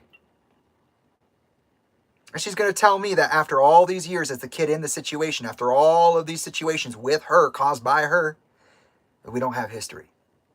Okay, gaslighting 101. Just flat out don't acknowledge anything and reject anything that is acknowledged. What the fuck? So I'm talking to her. I'm like, no, Sam, you're not going to talk to me that way. She's like, you need to show some respect. She likes to do that. You need to respect me. Oh, yeah, you know what? I actually feel the same way, Samantha. I mean, you saw it with Zach, right? You guys just heard it. You know I am this way with everybody. I said, Sam, no, let me tell you, I don't appreciate you telling me I need to respect you. Now this is a whole fight about who's going to respect who and who's on top and what our relation. No, shh. I literally was acknowledging you. The same way that when CC Woods and that whole thing went down, you had your fucking meltdown. I was there for you. It cost me so much with my partner, bro. I was fucking there for you, regardless of how my partner was being interacted with, regardless of how they felt. I still stood by you. I fucking paid for that shit. You are ridiculous for thinking that you could gaslight me right now. And she tried. She said, no, I'm not talking to you. I said, fine, then we're not talking. And I hung up on her. Fine, then we're not talking. And right after that, I texted her. I said, hey, here are all the patterns. Oh, it's on the phone. Damn, I can't do it. Here are all the patterns of abuse that I've acknowledged in us over the years. You want to say we don't have a history. Here are all the things that I've observed you doing in repetition. Fucking narcissist. And it's real. It's not just my opinion. It's real. Okay? And I said, you remind me of certain people. And I included Talinda in that. And what does she do? The same thing she did, but to a greater intensity, that she did when I called her out about CC Woods. When I called her out about CC Woods and that whole situation exploding, she sent me it was like the next day or the day after that, a random text in the morning. It was a screenshot of multiple people talking about how crazy I am and her being supported by people who think I'm crazy, who are longtime friends of my father and hers, and also people my father grew up with. Samantha met my dad when he was 20 and she was 24. He was underage when they met. I believe because he had me when he was 19. And I was born in 96. So he had just turned 20 in March. Okay? This bitch. And this time, instead of sending me a screenshot of people claiming that I'm insane without actually knowing, they didn't know anything. I actually hit up one of these people. His name was Mark DiCarlo. I hit him up and I said, what's up, you fucking problem starter? What? Who? Yeah. No, I saw what you fucking said to Samantha. I know what the fuck you're saying behind my back. Who the fuck are you? I know who Mark DiCarlo is. I know that name. And he was like, no, I swear, man, I don't know. Like, and what's this guy tell me? He says, I play the game, bro. I play the game because Draven needs good role models in his life and his mom is fucking crazy. Yeah, Mark said that. I don't mean to throw you out there right now, Mark, but I tell the truth. And right now we got to tell the truth because Yeezy got fucking involved, okay? Kanye's over here involved. So we're going to be a little bit more truthful about this. We're going to expand the scope a little bit. This guy's telling me, oh, I just say what she needs to hear so she doesn't lose her shit and I can maintain my access to Draven so that he has good role models because she's crazy and he needs them. She needs them. Yeah. And this is someone who's buddies with Mandel Moreno as well. And I'm like, damn, okay, cool. So we had this conversation, getting back to the Samantha thing. You know, I'm like sitting there after this conversation. I think it was literally the next morning. I have highlights about this too. You can see them when they're uploaded if you haven't seen them already. And she sends me a text. In one text, it's two sentences smashed on top of each other. She says, Draven's not your blood brother. You sick fuck. You molested my nephew Jacob. I said, you are unhinged. You are absolutely disgusting. Do not contact me again. Lose my fucking number. Yeah, do you notice the pattern? Something gets out of her control, and what does she do? She tries to get somebody to sabotage themselves or to do something that gets them in trouble. Those are fucking fighting words. You want to accuse me of molesting a child? With no evidence. And you want to talk to me the way you said you never fucking talk to me again? That's how the whole CC Woods thing happened in the first place. Me confronting you about the way you talk to me. The way you talk about me. The way you assume my family as your own. And you gatekeep shit That's how we ended up there. So I went to the public and I told everybody, hey, this is what happened with Samantha. See how fucking hateful and fucking crazy she is sometimes? Yeah, that's not cool, right? Imagine what Chester had to go through as her hubby. I could only imagine. I mean, I've been her stepson since 2003, and I'll tell you what, she does not want me alive or healthy. She does not want me happy. She does not want me self-sustained. She wants me under her goddamn thumb or out the fucking picture, and she will lie on your name in ways that are so fucking deceitfully nasty that it's almost hard to believe, right? A lot of people after that. I even held people accountable. I was like, why aren't you asking me if I did it? Why aren't any of you online asking me if I did it? Like you all are saying, oh, Jamie, we know you're a good person. Do you? Because you didn't ask. I've been online for a year, less than a year at that point. Or maybe, no, that was 2 years at that point. It's like, I wasn't even online the entire time. So it's like, do you guys really know me though? Are you actually asking questions? Or are you just believing what I say? Are you looking at the information and doing your own thing? Or are you just believing me? Right? So with that being said, I went off. And then what happened? Draven came through and I accidentally let his number out to the public. Oops. I haven't done that before. I haven't done it since. But I accidentally put his number out because I opened his profile to block him, to show that I blocked him, and I forgot that the number shows. I apologized for it immediately. I took it down and I discouraged everybody from being assholes about it. Okay? But imagine, what the fuck was she trying to say there? What was she trying to do? Right? Look at all these traps. And so here we are. We haven't talked since. I talked to her, but it was one way. I told her, I said, if you ever do this shit again, I will fuck you up. Because, you don't get to lie on my name. You don't get to talk to me like that. You don't get to steal my reality. No, you're not doing it again. For the millionth time, I'm an adult. I'm going to protect myself, right? And I happen to fight fights on an intellectual level. I take people to brain court, to honor court, to spiritual court. And I told her, if you ever do it again, I'll be there. And she just fucking did it. And by the way, in between this moment and that falling out, what I found out from someone who was very sad that they participated in this conversation, because originally they didn't like me, but they talked to Samantha about me and they heard something that was just fucked up. Samantha's telling people behind closed doors now that I'm a diagnosed schizophrenic that's dangerous to the family and needs to be kept away. That's why we weren't able to help Jacob. That's why we weren't able to be there for the family. It's not because I didn't put in the work. It's not because I didn't go where I was needed and do what was needed to be done for those who are abused and suffering. It's because Samantha is a fucking crazy person. She shut it down. She did, not me. I didn't do that.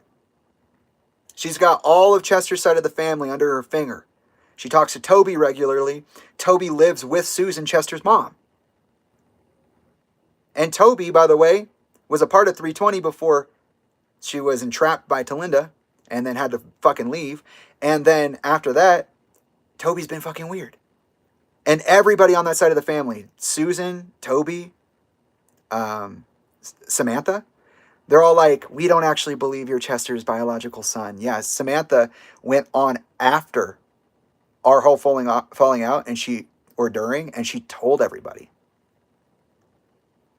that I'm not Chester's son, and she tried to take my paternity away from me, and she won't DNA test, and she won't, because she doesn't have to. She's like, Talinda, I can do what I want because that's the way I feel. Are you sure? Because the way you feel makes you act fucking insane and out of your mind. You're insane already, but you're also now out of your mind because you're beyond your standard of crazy. So, let's read this again.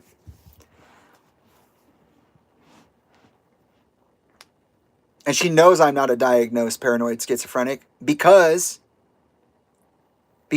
when we reconnected before the CC Woods thing, she heard my entire story. And she said, oh my God, you guys don't have access to mental health resources. You guys don't have a community. You guys don't have job opportunities. You guys don't have anything. I want to help you with that. She offered me industry connections in the music industry. She offered me money. She offered me mental health resources before taking it all away, just like Talinda did. They're the same person, pretty much, from totally different perspectives. Maybe not that different, actually. Okay. She said, yo, Yee, which is the craziest. Yo, Yee, please reach out. Please share what you know. Please help us get closure. You are a much louder than voice than Chester's family or children. Yeah, she disqualified me only on the basis of bias from being Chester's son, and she's excluded me from the conversation. And now she's saying that his family and his children aren't loud enough, but she has constantly worked to fragment the entire system. She doesn't want us all working together. She doesn't. She does not want us all working together. If she did, she'd shut the fuck up, apologize, do the right thing, set things right between me and my brother, tell the truth about her relationship with Chester, maybe make all those concealed court hearings that they've been through together public, so you guys can see how much money she stole. Yeah. Oh yeah, you want to? You're right. You're right. Now's a great time.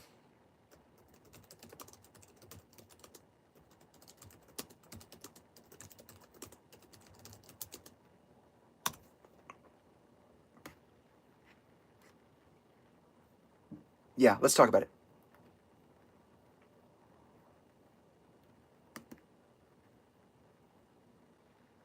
Somebody asked, didn't Sam and this whole royalties thing happen? Yes, you're totally right. You're totally right. Now's the time to talk about it because she wants to talk about being a supporter of group unity, but she doesn't give a fuck about group unity. Did you know that Samantha has part of my inheritance? Look at this. This is not the fucking Samantha. That was misleading. That was not the article I was looking for.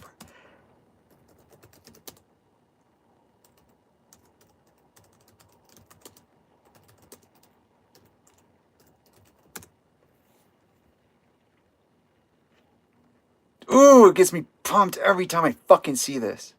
What an asshole. Alternative press. Oh, you know what? I'm sorry. I was wrong earlier. It was not Alternative Nation that I did an interview with for the Gray Days project. It was Alternative Press, which is the website I'm on right now. Okay. Colton Greenwood authored an article which was published on December 19th, 2019. 2019, okay? Linkin Park vocalist Chester Bennington's ex-wife to get 50% of royalties. Late musician Chester Bennington's ex-wife is to receive 50% of his Linkin Park royalties. Samantha Olet filed a claim in 2017. Olet was married to Bennington from 1995 until 2006. The claim was to Bennington's estate demanding child support as well as non-touring merchandise income and other royalty rights. The child support portion was withdrawn in June. Before his death, Chester Bennington left his retirement account to his widow and 6 children. Now, according to TMZ, Samantha Olet is to receive 50% of the... And isn't it funny how TMZ is not around right now?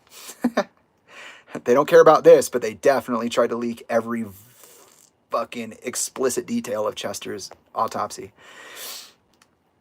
Is to receive the estate's executor filed documents with the probate court granting Olet a share of non-touring merch, publishing rights, and a share of the master sound records. Oh. Okay. So that's it. That's your answer.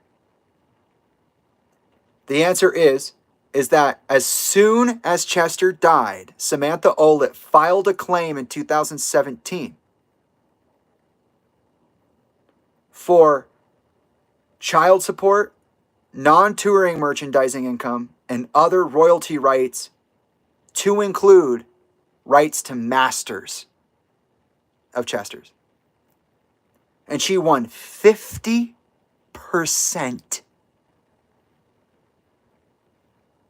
of that. Minus, I think it says minus child support.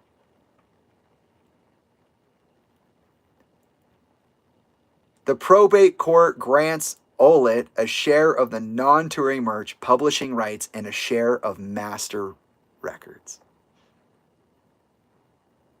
This was 2019. So she has some money, right? She made money off of Chester's death. I believe both of his wives had life insurance policies as well. So they both made money off of his death, and they split his Linkin Park royalties, his Linkin Park shit. Which I imagine this was after Talinda was bought out, but I don't know. Because here it says that Talinda had access to these things. But according to Sean, at some point, Talinda was bought out by Talinda. Talinda was bought out by Linkin Park for millions of dollars. Like $3 or $4 million or something like that. So I don't understand the timeline. It's kind of fucking weird. All right, back to it. So no, it's not that Kanye's voice is louder. It's that she works so hard to get the fuck in the way of anything that's good that nothing good can happen. It's the same thing with Talinda. It's the same thing with any of Chester's brothers. These people are fucking idiots and assholes. Half of the world believes he was murdered, and half the world believes he committed suicide. Samantha, I'm sorry, sweetheart. If you're watching, I need to sit you down for a second. Regardless of my feelings about you and my experiences with you, regardless of my opinion, we already covered this, okay? It's died by suicide. If you were a part of 320, if you were a part of the mental health movement, if you were a part of actually like doing the right thing and being a good person or trying, you would know that that's how we all have decided to talk about it if we really care about the people who have died by suicide.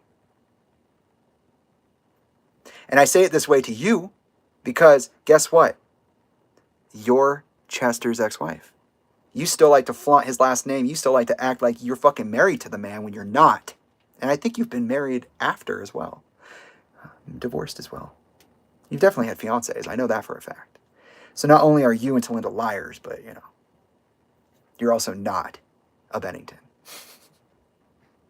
I am. Not you. Me. Yeah. And no matter how bad you want it to not be true, it is. And I would respectfully ask you to watch your mouth.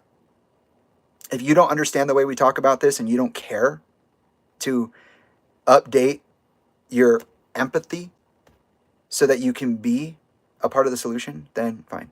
That's on you, but I'm asking you to change.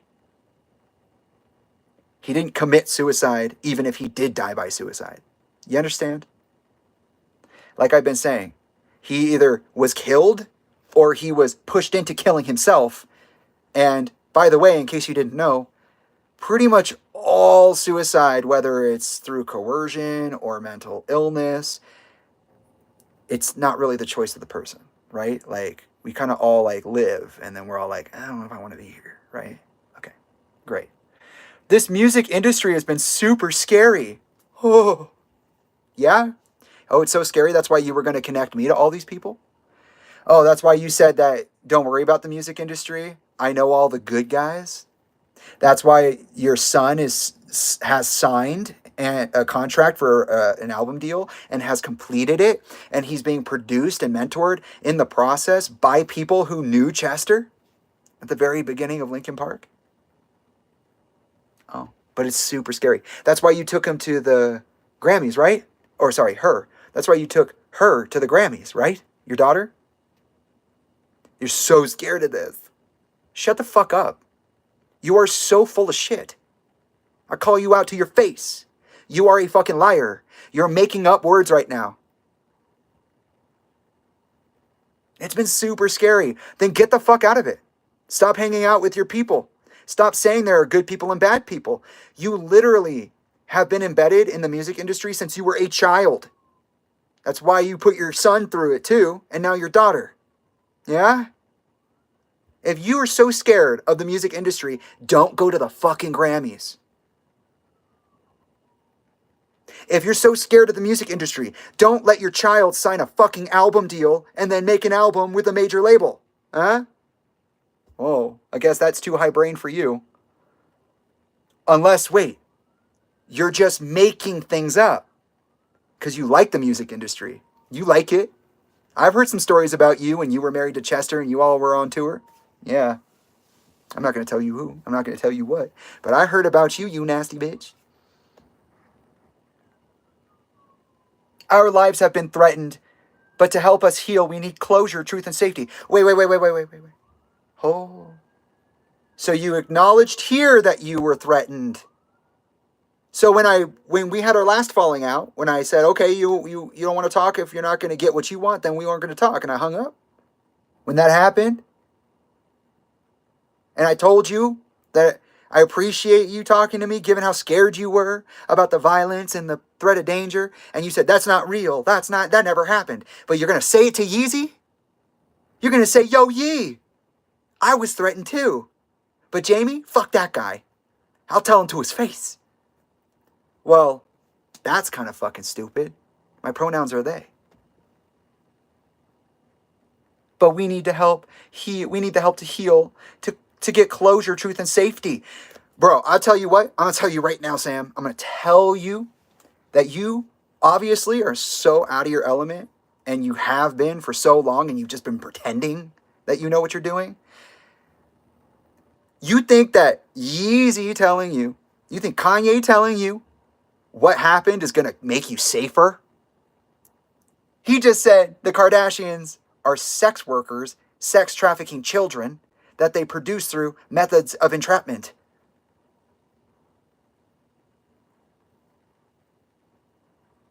No, I'm sorry. Whatever killed Chester, it's still as dangerous and it's still as relevant as it ever was. And when Kanye tells you what it is, you're going to be in as much trouble as you were when you ran away the first time, the second time, the third time, the fifth time, when you fled the country, when you lied to my face. Bullshit. I call bullshit. You want the truth? Then go get it. You don't want the truth? You don't want truth. You don't want closure. If you wanted truth and closure, you would know what my research says, which you've never looked at. If you wanted truth and closure, you would come and amplify my voice, because guess what's louder than one voice? Two. You know what's louder than two voices? Three. Imagine if you, me, and Draven got on that shit. Oh, but no, we don't get to do that because mommy wants to make sure that she can get what she wants. And mommy need a drink. Please speak up and make it a different world for our kids, not just yours, all of ours. You speak the fuck up. You know what? Hold on. Just back up. I'm going to talk about this from a race perspective. Oh yeah, I'm going to go there. Kanye West is an interesting person because of the heights of fame, the heights of the industry he's attained as an artist, as an entrepreneur. Whether you think that what he's done is smart or not, doesn't matter. The fact of the matter is he's one of the most successful people to ever enter and exit the industry. Something he's very egotistical about, and we all know that. All right? It's part of the Kanye mythology. But check this out. You're going to make this man who you literally, I've seen your comments. Yeah, people see them. Okay.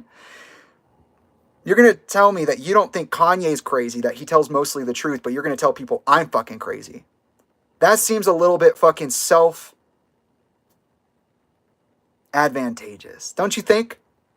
Because not only did this man get to the top, and now we obviously see that he's being tortured in some fucking form or fashion. He obviously is back and forth on who he is. We don't know if he's acting out. We don't know if he's putting his foot down on his conservatorship. We don't know if his conservatorship is saying most of this shit for him. We don't know if someone's pretending to be him. We don't even know if this Kanye in the picture from Live 8 is the same Kanye from the fucking Grammys the other day. We don't know. Because there are lookalikes and everything. It's a real thing, okay? Witness protection is real. Mind control is real. MK Ultra is real. These things are real. Okay? How dare you put Chester Bennington's resolution on not only one of the most successful black men in the industry, but also one of the most tortured POCs in the industry. Like, let's just talk about it. Let's just be honest. Kanye is from hip-hop. If you know anything about hip-hop, You know, there's a lot of shit going on in hip hop right now. You know that there was a lot of shit going on when Jay-Z collided with Linkin Park. You know, but you don't, because you don't know fucking anything. Isn't it fucking weird that you would demand that of Kanye to solve this for you? When you're not willing to do the work to solve it yourself? You're a coward. You are. It's 100% true. You are a scaredy cat little baby. And you're only big when it suits you. Any other time, you can't handle it. You just melt down. Please speak up and make it different for our kids, not just yours. He just said, did you read the tweets? He just said, I'm going to go get my kids and they're going to kill me. By September, I'm dead. He just said it. I'm Chester Bennington. I'm going to be killed for the same things he was killed for, and it will be soon. Are you that fucking selfish? I didn't even ask him to solve it for me. Instead, I asked him to contribute to the conversation, which he seemed to be starting. Fuck, man. You obviously don't understand anything. These people. And I do think that the race part matters. I do think that him being a POC and the politics of this country and the global politics in general have something to do with this. He literally says that they do. So I'm not the only one. But I think it's absolutely insane for her to say, oh, we all need closure, we all need to be together, when the fact is she does everything she can to get in the way.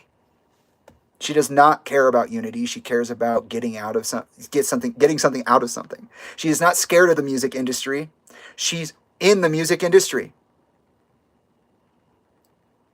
She was threatened, but she will deny that if anybody asks her who has any real weight, because she doesn't want to be involved at all. She doesn't want to talk about it because she doesn't want it coming back to her. You see?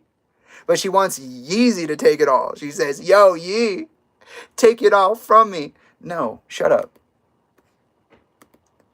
And then next is the carpool karaoke thing, which I thought was pretty funny. No, that was before, right? I went back to go read the top of that. Okay, and then now we're at her comments, all right? So these are the ones that I was sent like a couple of hours ago. So she probably said more. But here she responds to somebody. She says, I want justice for all of our family. Doesn't matter if your ex-girlfriend, an ex-wife, a second wife. There are children. There are nieces and nephews. There are siblings. There are parents involved. You literally don't give a fuck about any of that. You're one of the fakest big family bullshitters I've ever met. You don't care about that. Oh, really? You don't want to mention Jamie in this? You really don't want to mention me? I want justice for all of our family. Okay, then go ahead and apologize. Go ahead and ask for a second chance. Because I'm not in this list. Because notice how she, again, made sure to clarify I'm not Chester's child. And she will never consider me to be such, even though she said she'd never say it again. It doesn't matter if you're an ex-girlfriend. What?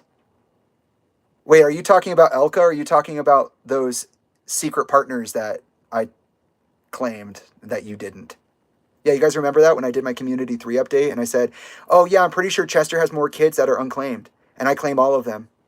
I'm pretty sure Chester had secret partners. People keep coming up to me and saying that they had these long, serious relationships with Chester from the time of high school through his death.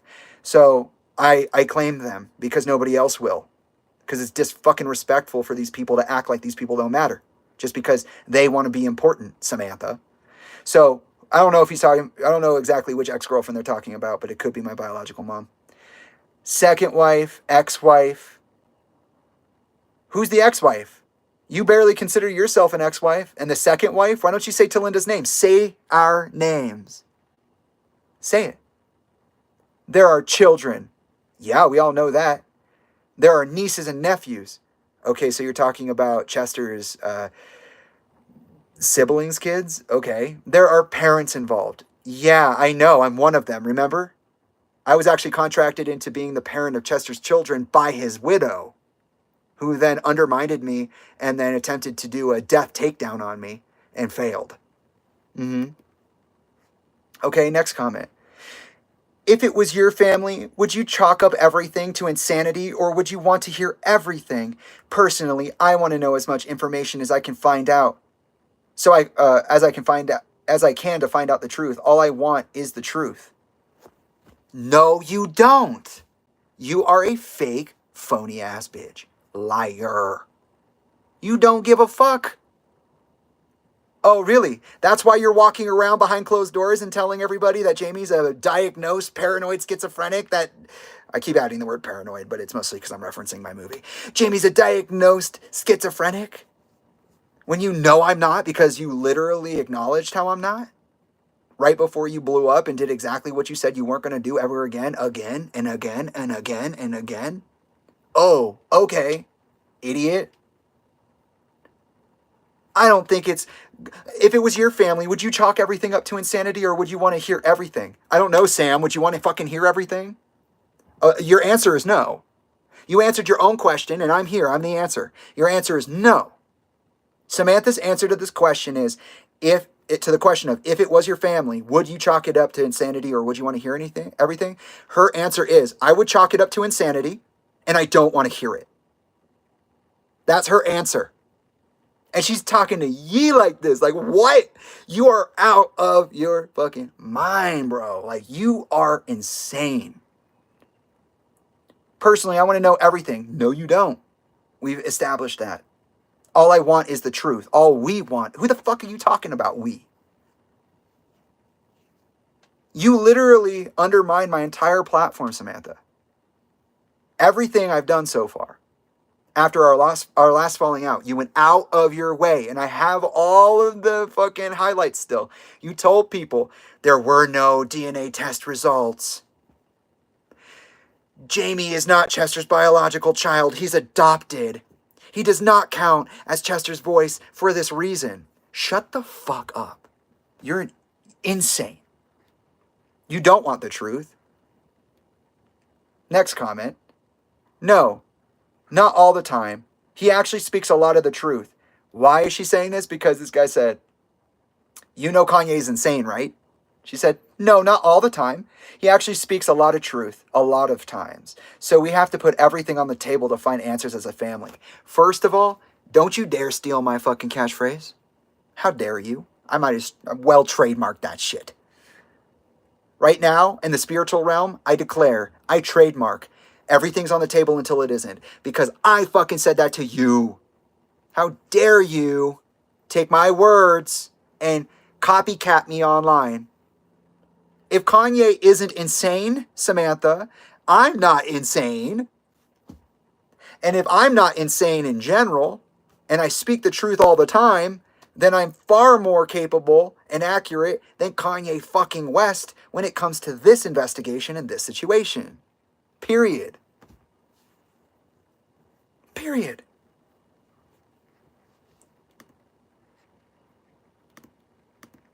Let me see. Yeah, there's Draven at the Grammys with Jake, whoever the fuck Jake is, and Buster Rhymes, who looks absolutely pissed to be there. There's Jake again, and Dre. Oh, and there's Dre on the red carpet. And he's got a little golden mic in his hand because she's so scared of the music industry. Why you say it like that? She's so scared of that. Nice, but she's so scared of the music industry. And then just for fun at the end of this, I'm going to go to my messages after this, like real quick, to see if anybody sent me any more screenshots. But somebody went to Twitter and typed my name in with Chester's. And there are like a bunch of these tweets from 2009 and even 2011 and 2014 where Chester's just talking about how much he loves me. I thought that was funny. Jake is Eminem's old producer. Oh, Jesus. Watch Draven come out with an album that's like a hip hop, like I could just see Draven trying to steal my fucking swag.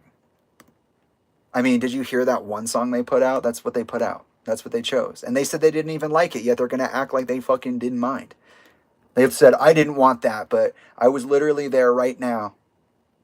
And And I was in the interview and fucking, and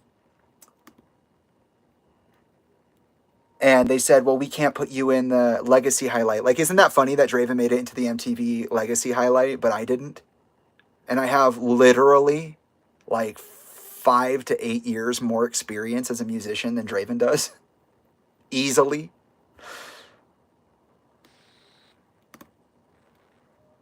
Let's see. I see some of you sending stuff as I'm talking. That's awesome. Thank you all for your participation. This is actually really cool. We've never had interactions so immediate like this one. And look, I don't want to like shit on Draven. I'm sure they work hard. I'm sure they do their thing. But it is frustrating to be here in this situation. Right? Like, it's just a challenge. And I don't appreciate the way that they react to me or interact with me. That's why I was like, when I talked about the transition announcement on Instagram, way back in, not way back, but back in February, I told them, I said, I'm sorry, or I said, I'm proud of you, but I'm sorry that it is this way, and I'm not going to act like it's not this way. You get away with a lot of fucking shit that I would never get away with, period. Okay? So, yeah. Okay. I think that's the end of it. I didn't see any new comments from Samantha. Those are the ones that I have. I will say that it's absolutely absurd that Mike Shinoda didn't have to say anything about this. That's the last thing I'll say. Because I said it when the Kanye stuff happened. I was like, oh, I can't wait to see how Mike handles this. Like, what is he going to say? What is he going to say? He's worked with Kanye. They're all like he's part of the history, right? So like, what's going to happen? And in classic Linkin Park fashion, nothing was said. Nothing was handled. Mike Shinoda got to go fuck off like he usually does. And Kanye got to do what he did on Chester's birthday, which I do think it's genius mode. I was saying this. What the fuck? How did you even get in there? I was saying this from the very, not from the very beginning because I didn't express it right away, but I thought it was really funny. I was like, this is like a genius plan. Like say Kanye is actually just being crazy, whatever, okay. But what if Jamie Bennington is like the only person who could keep the door open? Because for some reason they haven't found a way to kill this guy yet. They haven't found a way to incriminate this guy yet. They clean as fuck. They don't play around. They tell the fucking truth. Like, it's just interesting to think about what the potential of that interaction actually was. Like, what if he was trying to message me secretly or trying to see if anybody would pick it up in a certain way. And I did. And this is in the books. This is literally legendary. Like, the only person in 2 years of me doing what I'm doing to recognize me officially in any way, including Chester's family, was Kanye fucking West. And he left, or the conservatorship left those messages on that X account through the birthday before deleting them. And now we know from a lot earlier in this video, in this community event, that they cleaned up the media. They took down articles, they shut people up, and Linkin Park has had to say nothing and do nothing. That was what I was saying. It's like, what about Mike Shinoda though? What about Brad now? What about all those people? Because they get to get away again? Again? So not only did they come back randomly, abuse their fan base, split it in half, not give a fuck about Chester, they did it during International Suicide Prevention Month. Oh, no, let's start over. Linkin Park comes back. They say, be a part of something. They do a hokey fucking gimmicky 100-hour timer bullshit. They do a very predictable LPU showcase where they release new music and announce the album and the new tour and the new band lineup. They do it during International Suicide Prevention Month. They don't mention Chester. They do an interview with Zane Lowe where Zane Lowe heckles them the entire time because Zane feels like he's been fucking backstabbed, considering that literally only the year before he had done the Meteora box set interview and thought everything was tied up and done and that they weren't coming back. But now he has to fucking interview them. That entire interview is destabilized by Mustard, which just so happens to be a direct reference to an observation made by Jason Lipschutz and his It Starts With One biography, which, by the way, Linkin Park has not yet stated they had an official hand in, which means that Jason just did it because he wanted to. So now answer me this. How is it that a book that Linkin Park was not involved in was released with a reference to an interview that had not yet happened? Not to mention the fact that Colin is a longtime Warner Music Group producer, that Emily was sought out by Colin and Mike as a new vocalist for the band, and Mike lied about it before walking back on his lies. And that Emily happens to be the Nepo baby princess daughter of the second in command of fucking Scientology. And she doesn't have to say anything. She gets to copy Chester's outfits, copy his mannerisms. She gets to take all of his worship and take it as her own. And nobody bats an eye. And I'm not talking about the people who do. I'm talking about the mass of people that allow this shit to happen. And then you got Mike saying, well, Zero was actually Linkin Park, and actually this band isn't even Linkin Park. We just chose that name because it's impossible to market independent bands, and it would be just ridiculous to throw away multiple decades of experience. So we call ourselves Linkin Park, but actually this band with Emily is a totally new band.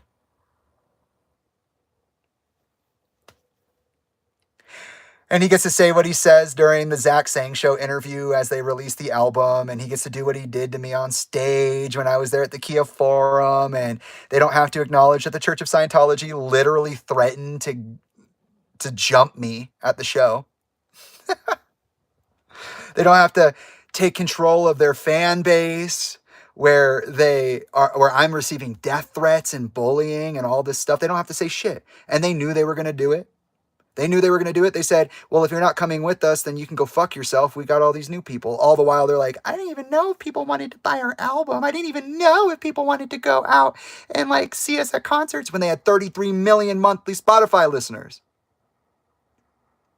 And I caught all of this on camera. All of it. Everything I've said so far, I have caught it on camera. And here we are. Now Kanye West is out. And he's like, bro, I'm Chester Bennington. I'm going to go save my kids from the situation, which everybody knows about. And they're going to kill me. And who's going to kill me? Jay-Z. He has to. They all got to kill me. What? Are you serious?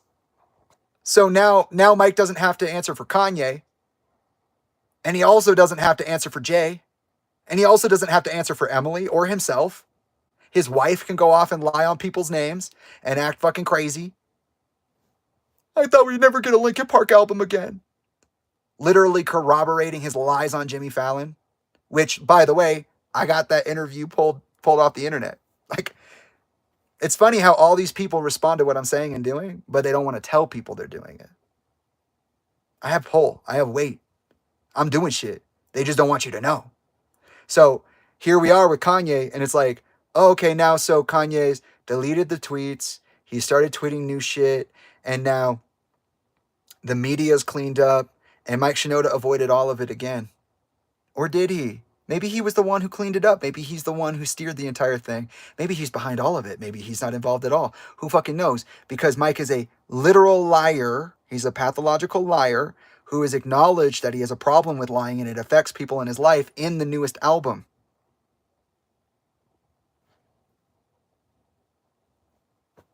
So, in conclusion, I think that time will tell to see whether or not Linkin Park has to play a long game, whether or not these people are actually doing something helpful or they're just being evil.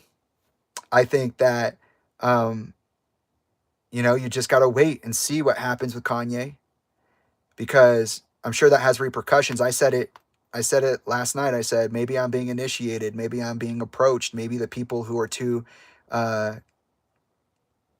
hesitant to come to me and talk to me about this situation because they don't know who I am. They don't know how I popped up like this. They don't know why I'm not dead yet. They don't know how I have this freedom. They're like, I don't know if I could talk to that guy.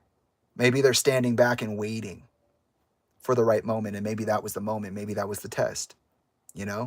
So far, I think Kanye is a anomaly, because so far everything that I've done has been within a closed system. I specifically tackled the problem at hand and the people involved in it. Kanye was not involved in it like that. But it's really interesting because Kanye chose to do that on the spring equinox, which happens to be Chester's birthday, just after the first lunar eclipse on a full moon in Virgo in 9 years. And I literally just recently was talking about the history between Chester and Jay-Z, and Jay-Z's history with Sean Combs, because I was talking about the Sean Combs case. So it's like, okay, I can see connections, I can see how Kanye might try to wedge his way in there in a cryptic and chaotic way. But I can also see, look, like I said, how do you cut a line that firm, that solid, and not be saying what you're saying? You know what I mean? He said, I'm Chester Bennington. I'll be killed for the same things that they were killed for, and I'll be dead soon. And Jay's going to do it. And I've been asking this whole time, did Jay kill Chester? You know what I mean? So it's like, I think that it's an anomaly. It's worth taking seriously. It's worth talking about. I have a lot of feelings about all of this. To be honestly, I'm pretty pissed about the situation. I'm pretty pissed about the Kanye part. I'm pretty pissed about the Samantha part. I'm pretty pissed about the media part. I'm pretty pissed about the being censored and shut down part. Like, and I think the media and the censorship and the shutting down are different, because the media is still reporting, but it's interesting to see how they've cut me out of the picture or framed me in a certain light. Because at this point, the people in Chester's life are saying, I'm not his real child. I'm a depressive, spiraling drug addict, child predator who has no truth to stand on, appeals to the wrong people, and is a conspiracy theorist.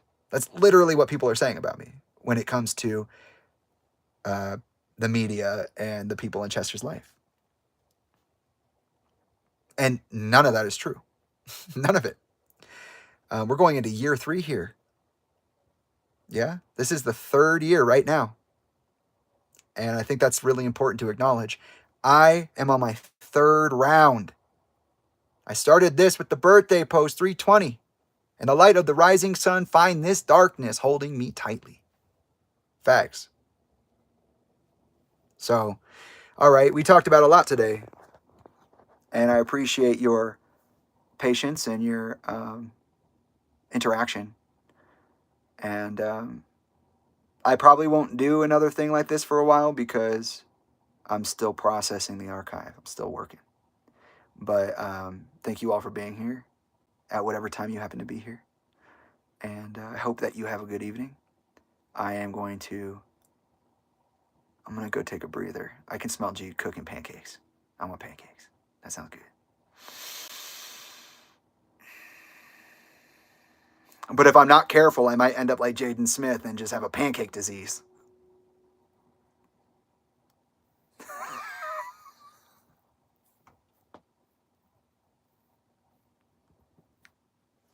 I have a pancake disease. And by the way, if he actually had a pancake disease, I'm not laughing at him.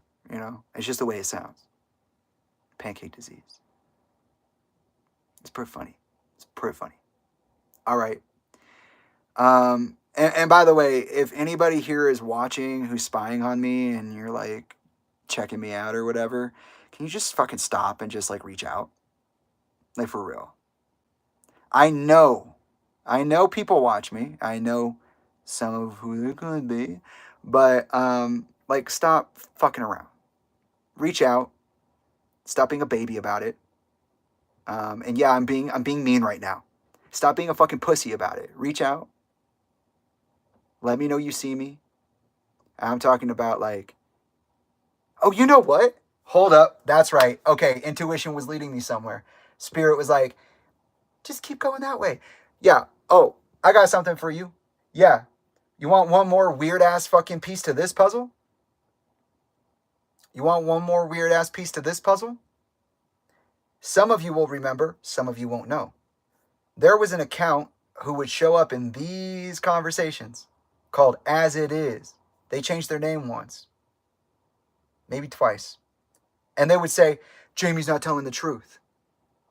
Jamie's lying. Mike's not that way. We know.